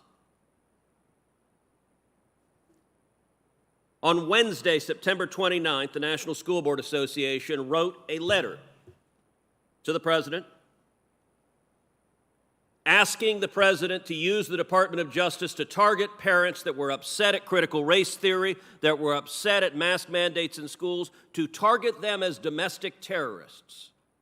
On the face of the letter was in repeated consultation with the White House, in explicit political consultation with the White House. That was on Wednesday, September 29th. 5 days later, on Monday, so right after the weekend, boom, you pop out a memo, giving them exactly what they want. Now, by the way, I understand that. In politics, that happens all the time. An important special interest wants something. Sir, yes, sir. We're going to listen to him. Let me ask you something, General Garland. In the letter, which you told the House of Representatives was the basis for this abusive memo targeting parents, how many incidents are cited in that memo? I have to look back through the memo. I can't count it. You don't know. How many of them were violent? Again, the general report. How many of them were violent? Do you know? I don't know. You don't know. And there's a reason you don't know. Because you didn't care, and nobody in your office cared to find out. I did a quick count just sitting here. During this hearing, I counted 20 incidents cited. Of the 20, 15 on their face are nonviolent. They involve things like insults. They involve a Nazi salute. That's one of the examples. My God, a parent did a Nazi salute at a school board because he thought the policies were oppressive. General Garland is doing a Nazi salute at an elected official. Is that protected by the First Amendment? Yes, it is. Okay. 15 of the 20 on the face of it are not violent. They're not threats of violence. They're parents who are unhappy. Yet, miraculously, when you write a memo, the opening line of your memo, in recent months, there has been a disturbing spike in harassment, intimidation, and threats of violence. You know what? You didn't look, and nobody on your staff looked. Did you even look up the 20 instances? As I testified, the decision to make, send a memo is for an assessment. Did you look up the 20 instances? I did not read. Did anyone on your staff look them up? I don't know the answer, but it's not But of course you don't. And General, there's a reason. Look, you started your career as a law clerk to Justice Brennan. You've had many law clerks during the year, during your time as a judge. I was a clerk to Chief Justice Rehnquist. I'll tell you what, if I drafted an opinion for the Chief Justice and walked in and it said, there's a disturbing pattern of violence, well, Ted, how do you know that? Well, I got an amicus brief here who claims it. You would fire a law clerk who did that. You're the Attorney General of the United States. This was not a tweet you sent. This is a memo to the Federal Bureau of Investigations saying, go investigate parents as domestic terrorists. That is not what the memo says at all. It does not. Is it what the letter says? That is not what. Is it what the letter says? I don't care what the letter says. You don't care. You said it was the basis of your memo. You testified under oath before the House of Representatives. The letter was the basis of your memo. Now you don't care about the letter? The letter and public reports of violence and threats of violence. My memo says nothing about domestic terrorism, says nothing about parents committing any such things. My memo is an attempt to get an assessment of whether there is a problem out there that the federal government needs to resolve. The letter on its face says the actions of the parents could be the equivalent to a form of domestic terrorism. And that is wrong. And asks the president to use the Patriot Act in regards to domestic terrorism directed at parents. This was the basis of your memo. My memo. The Department of Justice, when you're directing the FBI to engage in law enforcement, you're not behaving as a political operative because a political ally of the president says, hey, go attack these parents because we don't like what they're saying. Department of Justice, you did no independent research on what was happening, did you? The memo has nothing to do with partisan. Did you do independent research? The memo has. Did you do independent research? The memo has nothing to do with you're not partisan answering that politics. question. You've testified you know nothing about the violent sexual assault that happened in Loudoun County, even though it's one of the bases in this letter. I read about it since then. Okay. You told the House last week you knew nothing about it. Not know at the time, no. Okay. This week, the court concluded that a 14-year-old girl was violently raped by a boy wearing a skirt in the girls' restroom. The school district covered it up, released the boy, sent him to another school where he violently raped another girl. The father, who Mr. Hawley just showed you, was the father of the first girl. He was understandably, do you understand why a parent would be upset when your daughter is raped at school, the school board covers it up, and then lies to you and claims there have been no assaults, we have no instances? of assaults in our bathroom, and that was a flat-out lie, as the court concluded this week. Do you understand why the parent would be upset? Absolutely, and any expressions of upset are completely protected by the First Amendment. Except you just called him a domestic I terrorist. never called him that. That's not correct. This letter calls him a domestic terrorist. You based a direction to the FBI, an official direction from the Attorney General, on this letter. And I'll tell you what, the NSBA is so embarrassed of this letter, they've apologized for it and retracted it, but you don't apparently have the same willingness to apologize and retract what you did. Let me ask you something else. A big part of this letter is that they're upset about parents not wanting critical race theory taught. Your son-in-law makes a very substantial sum of money from a company involved in the teaching of critical race theory. Did you seek and receive a decision from an ethics advisor at the Department of Justice before you carried out an action that would have a predictable financial benefit to your son-in-law? This memorandum is aimed at violence and threats of I just violence. asked a question. Did you seek It an has ethics no predictable Did you effect seek on- an ethics opinion? It has no Did you seek an ethics opinion? Judge, you know how to ask questions and answer them. Did you seek an ethics opinion? You asked me whether I sought an ethics opinion about something that would have a predictable effect on something. This has no predictable effect in the way that you're talking about. So if critical race theory is taught in more schools, does your son-in-law make more This money? memo has nothing. If critical race theory is taught in more schools, does your son-in-law make more money? Yes or no? This memorandum has nothing to do with critical race Will theory you answer or if you any sought an other ethics kind opinion? of curriculum. Will you It has- answer if you sought an ethics I am answering the best I can. Yes or no? Did you seek an ethics opinion? This memorandum has Did nothing. you seek an ethics opinion? This memorandum has nothing to do with. General, are critical you race refusing to answer if you sought an ethics theory. opinion? I'm telling you that there's no possible. So you're saying no. Just answer it directly. You know how to answer a question directly. Did you seek an ethics opinion? I'm telling you that if I thought there was any reason to believe there was a conflict of interest, I would do that. But I cannot. Why do you imagine refuse to answer a the question? conflict Why of won't you just interest. say no? I'm sorry. You're not going to answer the question? I'm sorry. Ask the question again. Did you seek an ethics opinion? I'm saying again, I would seek an ethics opinion in. So no is the answer, where I correct? thought there was a conflict. Senator, your time is up. Let the record reflect the Attorney General refuses to answer whether he sought an ethics opinion, and apparently ethics are not a terribly high priority in the Biden Justice Department. I don't think that's a fair reflection of what I said. Then answer the question. Senator, you've gone way beyond any other senator's time. I think you ought to be at least respectful of other senators at this point. Mr. Chairman, do you know the answer whether he sought an ethics opinion? I think you have exchanged that so many times, we know where we stand. Now, we have a request for 3-minute rounds, and I have one from Senator Hirono and Senator Lee and Senator Booker. I'm sorry, and first, of course, Ranking Member Grassley. We're going to stick to 3 minutes. It's been 4 hours since the Attorney General's been in that chair with a couple breaks, and I think we should try to wrap up if we can. Request to put something in the record. A Wall Street Journal editorial titled about the domestic terrorist parents. The article notes that the October 4th DOJ memo should be formally rescinded. Without objection. Yeah.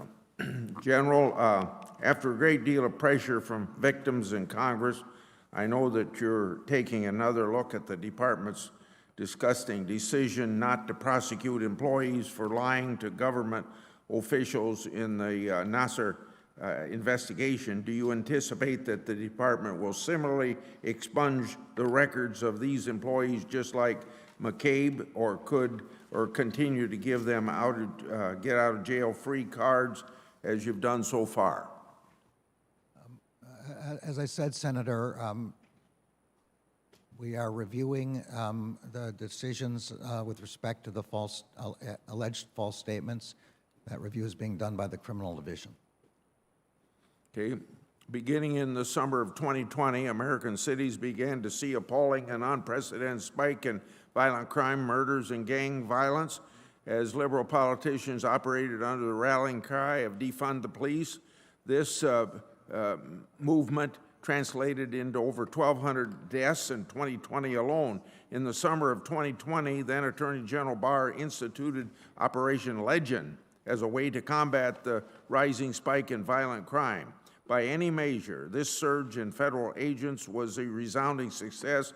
By December of 2020, over 6,000 arrests have been made, over 2,600 firearms have been taken off streets, and approximately 467 people have been arrested for homicides. Given the clear success of Operation Legend, why is the department seemingly directing its efforts towards school board meetings, but not towards real threats or real acts of violence that happen every day in American citizens? So a simple question, does Operation Legend still exist?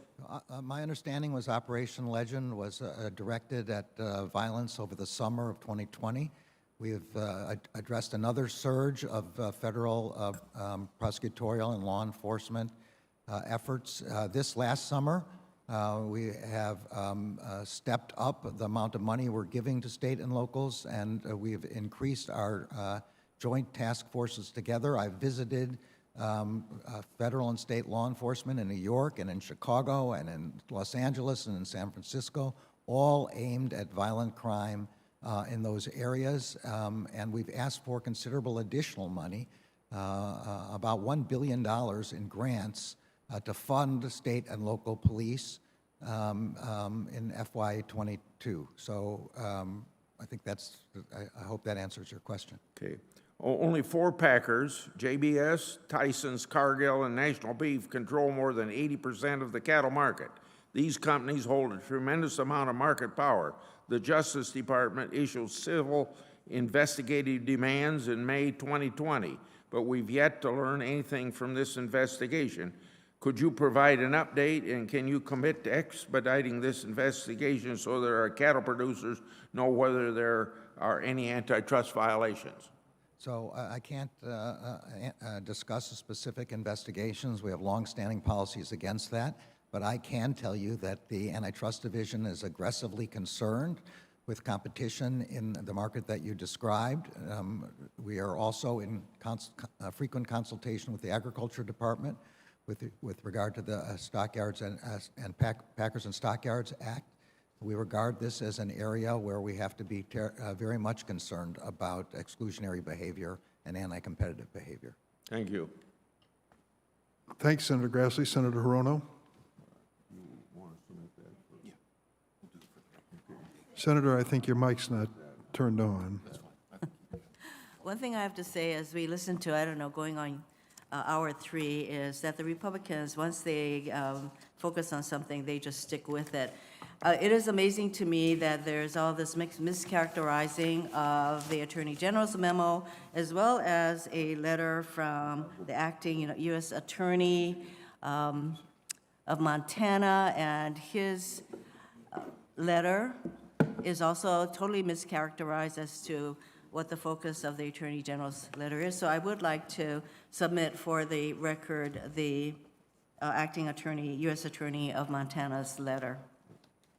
Without objection. So as I said, it's pretty, it's kind of amazing, but not unusual that my Republican colleagues will continue to focus on something that the Attorney General has to continue to testify for the last 3 hours or whatever it is, that his letter is being mischaracterized. And they will focus on that until the nth degree. At the same time, what is a real problem is the fact that we have 530 voter suppression bills that have been introduced in 47 states, the vast majority by Republican legislatures, and people's votes are literally being stolen through these voter suppression actions. And do we hear word one about the fact that this is happening all across our country, that voter suppression, stealing of votes is happening? Does a single Republican even care about that? No. So let's let that sink in. That they talk about all of the memos that are totally mischaracterizing, and yet what is actually happening in voter suppression, not a peep. So I want to ask you, Mr. Attorney General, Shelby County pretty much gutted the Voting Rights Act, and then followed by Brnovich, wherein the majority opinion suddenly comes up with all these guideposts that they Justice Department now has to prove in order to protect our right to vote. So can you just tell us what the impact of the Supreme Court's Shelby County and Brnovich decisions have been on the Justice Department's ability to protect our right to vote? And is there something we can do? Are there tools that we can provide through congressional action that will enable you to protect our right to vote? Yes, Senator.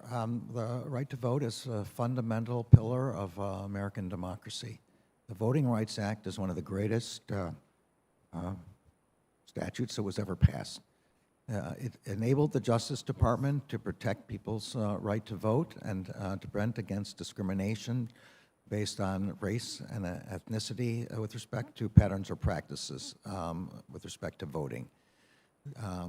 In Shelby County, the Supreme Court took out the most important tool we have, which was Section 5, which allowed pre-clearance by the Justice Department, or alternatively allowed the state to go to a federal court to get clearance. And that left us with the circumstance of having to examine each case one by one with the burden on the Justice Department. So one thing that the Congress could do is put Section 5 back in place, as the Supreme Court indicated could be done with the appropriate legislative record. Second, Brnovich interpreted Section 2, a statutory section, in a way that the Justice Department disagrees with, as we made clear in our papers. I'm not saying anything we didn't say in our Supreme Court argument. They narrowed it in a way that we think was not consistent with congressional intent, and which makes our ability to challenge discriminatory changes in voting much more difficult. Congress could, again, fix that by bringing back Section 2 to what Congress originally intended and making that clear in statutory language. Both of those changes would be enormously important from the point of the Justice Department's success in protecting the right to vote. Thank you, Senator. I'm sorry. Thank you, Senator. Mr. Chairman, it's clear that we will have to do those things that the Attorney General recommends to protect people's right to vote without a single Republican going in that direction. That's how pathetic it all is. Thank you. Thank you, Senator. Senator Lee. Thank you, Mr. Chairman. Attorney General Garland, I find it deeply concerning that you still haven't cited a single example of a true threat of violence. And if I'm understanding this correctly, and I've been here for most of this hearing, I've had to step out to vote a couple of times, but I think you seem to admit you didn't do any independent research outside of receiving the September 29th National School Board Association letter. Now, one of the things I find that perplexing and quite troubling, this came in, it was sent on September 29th. I believe that was a Wednesday. The following Monday, just days later, just barely over a weekend, you responded with your memo, relying on the NSBA memo. Now, I submit, as a member of the Judiciary Committee with oversight responsibility over your department, I submit requests for information all the time. It takes time, I understand that. Sometimes it takes months to get a response back. I'm always grateful when I do get a response back, especially when it's a response that contains meaningful information. I understand people are busy and they've got a lot of stuff to comply with, but if one association can send one letter without any independent research on your part, and within days, barely over a weekend, get not just a response, but an action memo signed by the Attorney General of the United States, I think that's weird. I think that makes me really uncomfortable, especially when the National School Board Association, as I understand it, or those associated with it, had publicly stated that they'd been coordinating with officials at the White House on this for weeks. It doesn't feel right, doesn't seem right to me. Now, last week, two of our counterparts on our House counterpart Judiciary Committee asked you a little bit about the number of people entering the United States illegally. About 1.3 million have entered the United States illegally this year. That's a lot. That's a lot of people. Of those 1.3 million, I'm quite confident, based on my own past experience as a federal prosecutor, I'm quite confident that some non-insignificant portion of those will have previously been deported And as you know, under 8 U.S.C. Section 1326, that is a felony federal offense, illegal reentry after previous deportation. Since they've asked you about that, have you had a chance to identify how many prosecutions have been brought for illegal reentry this year? And I'd be curious about that. And I'd also be curious as to whether there's anything analogous to your October 4th memo. Is there anything calling out concerns that you've got over illegal reentry? So on that question, the 1.3 million are arrests, I think, made by CBP. They are referred, CBP, the Customs and Border Patrol, makes a decision about whether to put those people into removal proceedings or to refer them to the Justice Department for prosecution. We have this year charged thousands of cases, criminal cases, with respect to violations of the immigration laws with respect to crossing of borders. I don't have the exact number. We can get you that exact number, but the number is in the thousands. My time's expired. I expressed the concern because when the department becomes focused on things that are not part of its business, namely harassing, threatening, intimidating moms and dads in America, on chilling their ability to express their concerns to their neighbors, their friends, and those who represent them on a school board, they sometimes lose focus on the things that only the federal government can do, like controlling our border from the dangerous effects of illegal immigration generally and illegal reentry in particular. Thank you. So I take it Senator Cruz and Cotton are seeking 3-minute rounds. Is that correct? All right. And Senator Booker as well. Senator Booker. The October 4th memo reads, in recent months, there's been a disturbing spike in harassment, intimidation, and threats of violence against school administrators, board members, teachers, and staff who participate in the vital work of running our nation's public schools. Is that true? Yes, sir. I mean, it is true. It is true. I have a list of very disturbing incidents.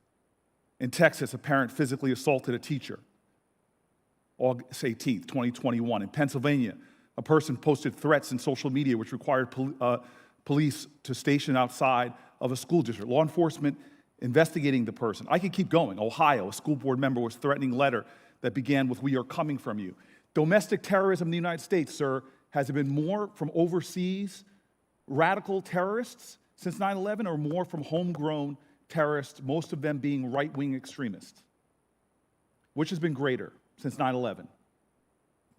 I want to be careful about that. The threats that we face with respect to terrorism, and none of those descriptions have to do with terrorism, but the threats that we face in the United States come both from foreign terrorists. A church and in South Carolina, a synagogue in Pennsylvania, a school, Parkland, a school, Newtown. Has there been threats and violence against schools in the United States of America? There have been, yes. Coming from what types of groups? Well, they come from domestic groups. From domestic groups. Yes. Has there been a long, pages-long list of what my staff could grab, been threats and violence against school officials in the United States of America in the last year? I obviously haven't seen the list, but it accords with my recollections. Well, let me accord your recollection with the letter that I've heard so much about that I pulled it to read it. You say literally, spirited debate about policy matters is protected under the Constitution. I'm quoting one of my colleagues today. Does that sound like harassing and intimidating moms and dads? You affirm at the top of your letter that spirited debate is allowed. While spirited debate about policy matters is protected under the Constitution, that protection does not extend to threats and to violence that we have been watching on our TV screens. Intimidating people, threatening to hurt them, taking physical action. But you know what? You did not call for the DOJ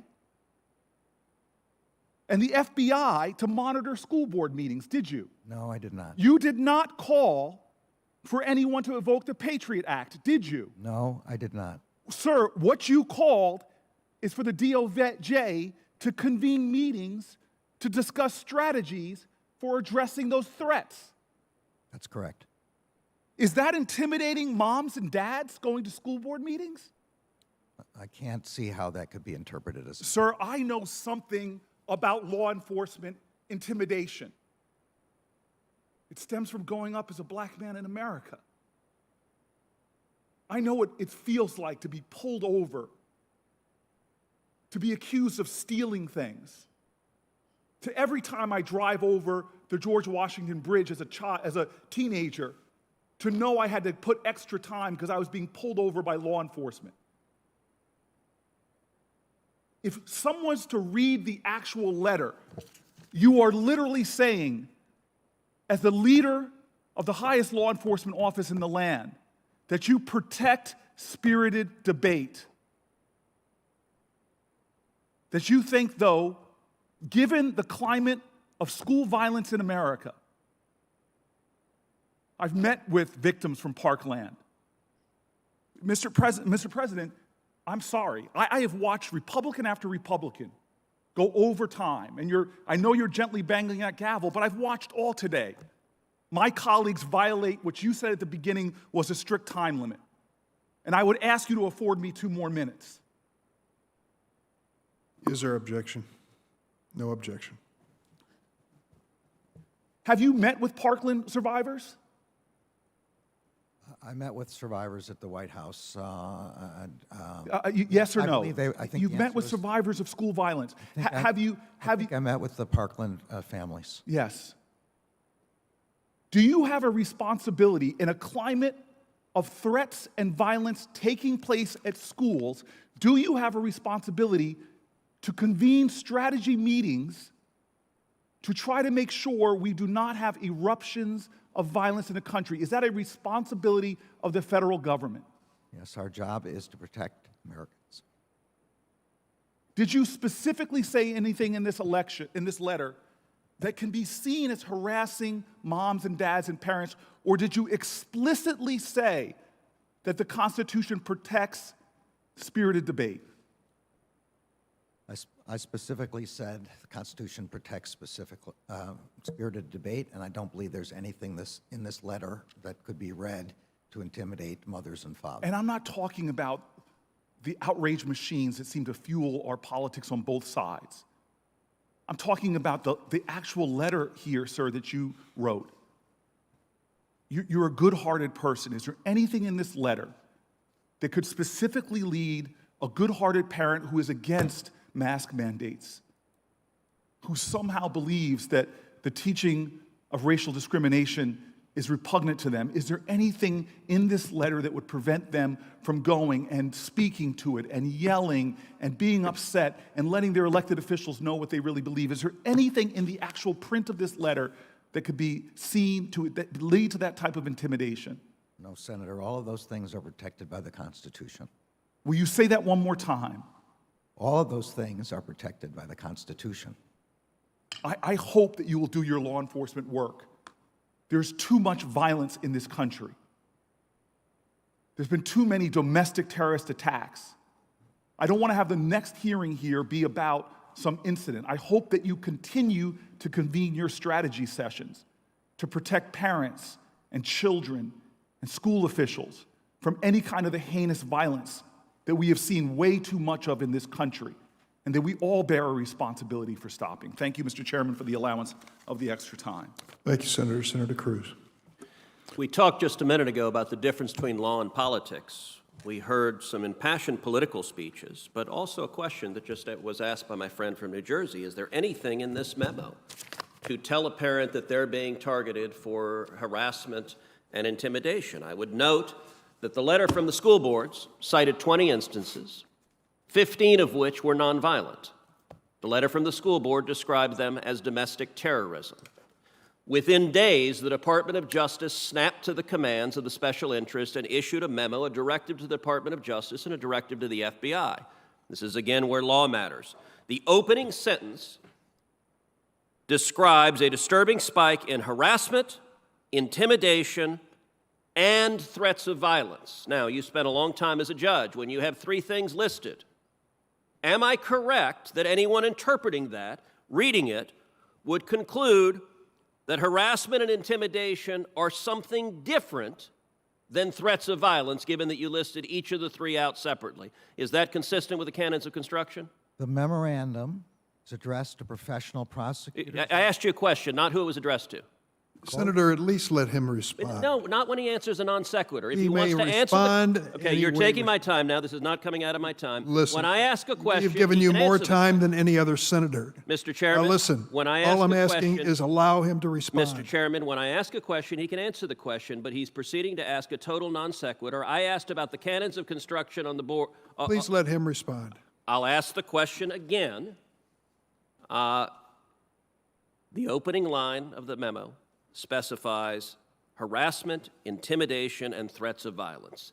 Is it correct, under the ordinary canons of construction, that a legal reader would understand that harassment and intimidation means something different from threats of violence? Is that correct? A legal reader would know Virginia versus Black, the Supreme Court definition of intimidation, and a legal reader would know 18 U.S.C. 2261A, the definition of harassment. And would a parent?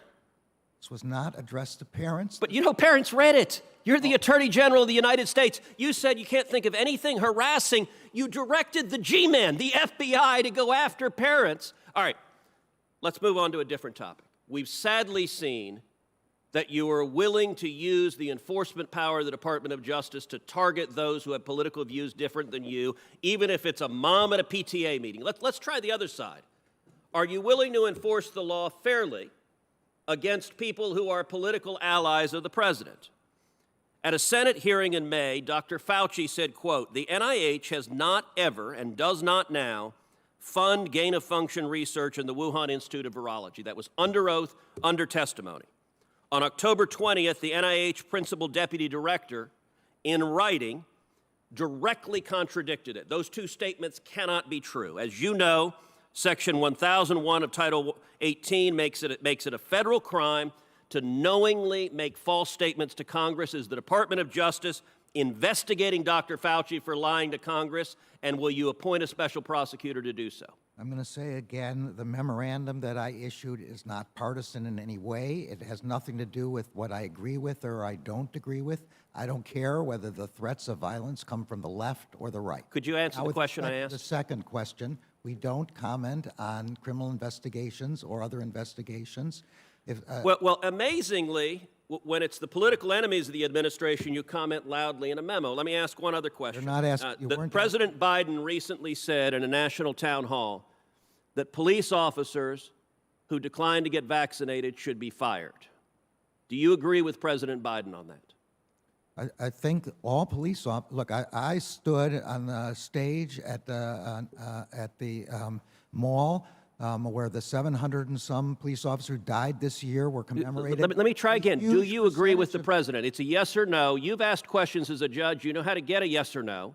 Do you agree with the president? Yes or no? A large percentage of the law officers who died this year died from COVID-19. Do you agree with President Biden that police officers who decline to get vaccinated should be fired? Yes or no? And if they had been vaccinated, they wouldn't have died. And So is that a yes? You do agree with the not president? want police officers. In Chicago, a third of the police officers did not file their vaccination status. Do you think Chicago should fire a third of its police officers when murder rates and crime rates are skyrocketing? This is a determination that the city of Chicago will have to make. So do you agree with the president? The president said yes. Do you agree with him? You are the chief law enforcement officer of the United States. Do you agree with Joe Biden saying fire police officers despite skyrocketing crime rates? That is a question that is one of state law there and will have to be decided by the state. You have no view on whether we should fire Senator, cops? your time has expired.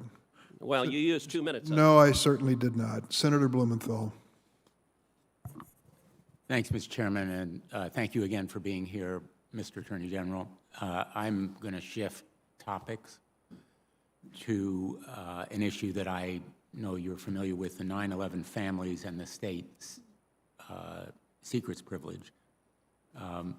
And I want to just say that I was encouraged and pleased when President Biden issued an executive order requiring the Department of Justice to complete a review of documents sought by those 9/11 survivors. As you well know, they are in court now, taking advantage of JASTA, the overwhelmingly approved measure that gives our federal courts jurisdiction over their claims for the harm they suffered when their loved ones were killed during the 9/11 attack. And I was glad to see that the FBI has released at least one document on the 20th anniversary of the 9/11 deaths. I still am focused on the state secrets privilege, the invocation of it in past years, before this administration, the overuse of it.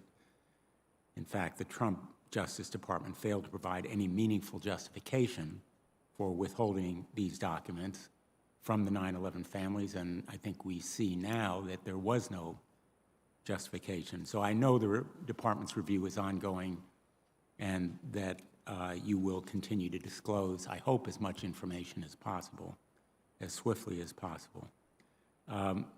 Just to address the department's use of the privilege more broadly, the memo requires the Department of Justice to provide periodic reports to Congress identifying the cases where the privilege is invoked and explaining the basis for invoking it. I sent a letter earlier this month to you about this reporting requirement because this committee has received only 2 reports in 2011 and 2015, and in the 6 years since, the Department of Justice has failed to provide such reports.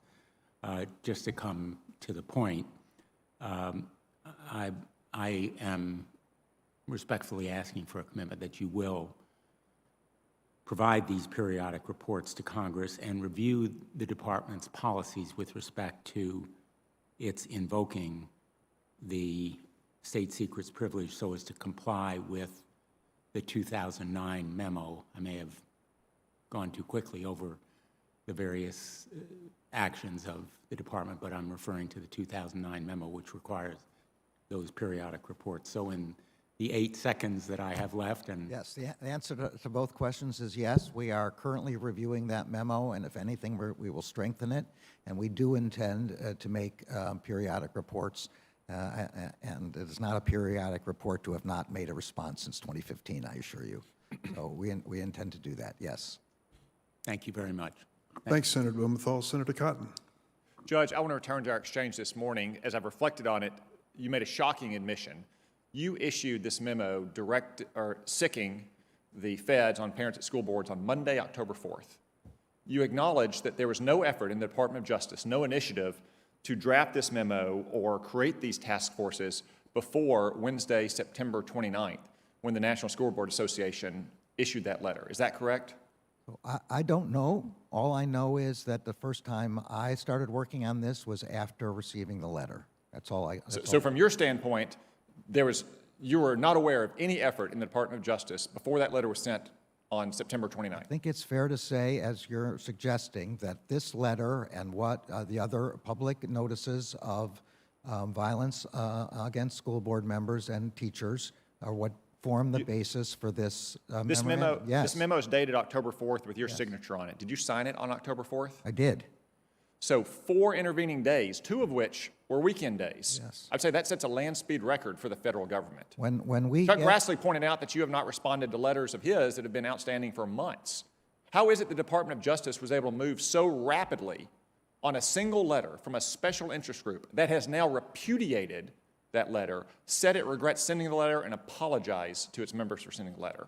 How did your department move so fast on this matter? When an organization that represents thousands of school board members... I would say they purport to represent thousands because state school boards across the country have been repudiating them and trying to withdraw their membership. That's why the National School Board Association withdrew its own letter. Who brought this to your attention? May I answer the question? I'm asking you a question now. Who brought this to your attention? You asked me a question. May I answer the question? The question is why speed? The answer is when we get reports of violence and threats of violence, we need to act very swiftly. I would have hated it to have gotten this letter and then acts of violence occurred in the interim before we were able to act. Okay, the Judge. only act here is assessing the circumstances. That's all there is here, and we can't wait until somebody dies. That's Judge, why we did this. Okay, well, you keep citing media reports. There were 24 incidents in that letter. As you've heard today, almost all of them were nonviolent. Those They are weren't not the involved in media threats of reports violence. I was referring to. You said earlier it was news reports. Okay, what other reports that you saw about potential violence at school boards were you basing this I memo don't on? recall them specifically, but I have now again seen since that time people saying that they're repeating what they said before. But that's all they were post hoc. It's all threatened after the fact. It doesn't matter. It doesn't go into your your frame of mind on October 4th. Who brought this to you? Who brought this memo to you and asked you to sign it? Nobody brought the memo to me and asked me to sign it. Someone had to bring it to your attention. Hey, Judge, we're about to stick the feds on parents. I'm sorry, no one said we're about to sick the feds on Someone brought parents. this. That's not an accurate description. Was this an initiative of Lisa Monaco? This memorandum went through the normal processes within the department, and I worked on it myself. And Someone then is a signed it. proponent. Someone was a proponent. I bet you didn't write the first draft of this. Where did it come from? I Did didn't it come write from the Lisa first Monaco's draft, office? but I did work on this memorandum, and it represents my views, and it represents my reading of the materials. Did it come from Vanita Gupta's office? I'm not going to discuss. Was this Matt Clapper's initiative? I'm not going to discuss the internal workings of the Justice Department here. This memorandum reflects my view, and I stand behind it, and I continue to stand behind it. Are you aware of conversations between members of your Department of Justice and the White House leading up to that letter?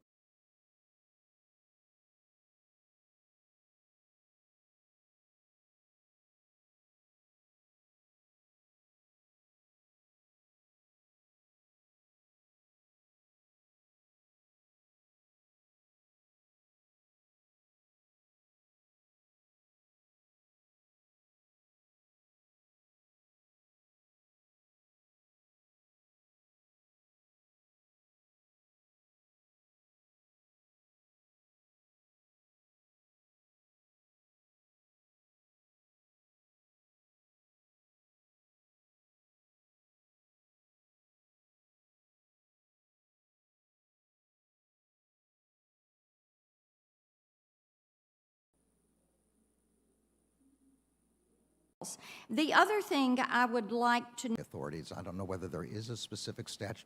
in his constituency in England.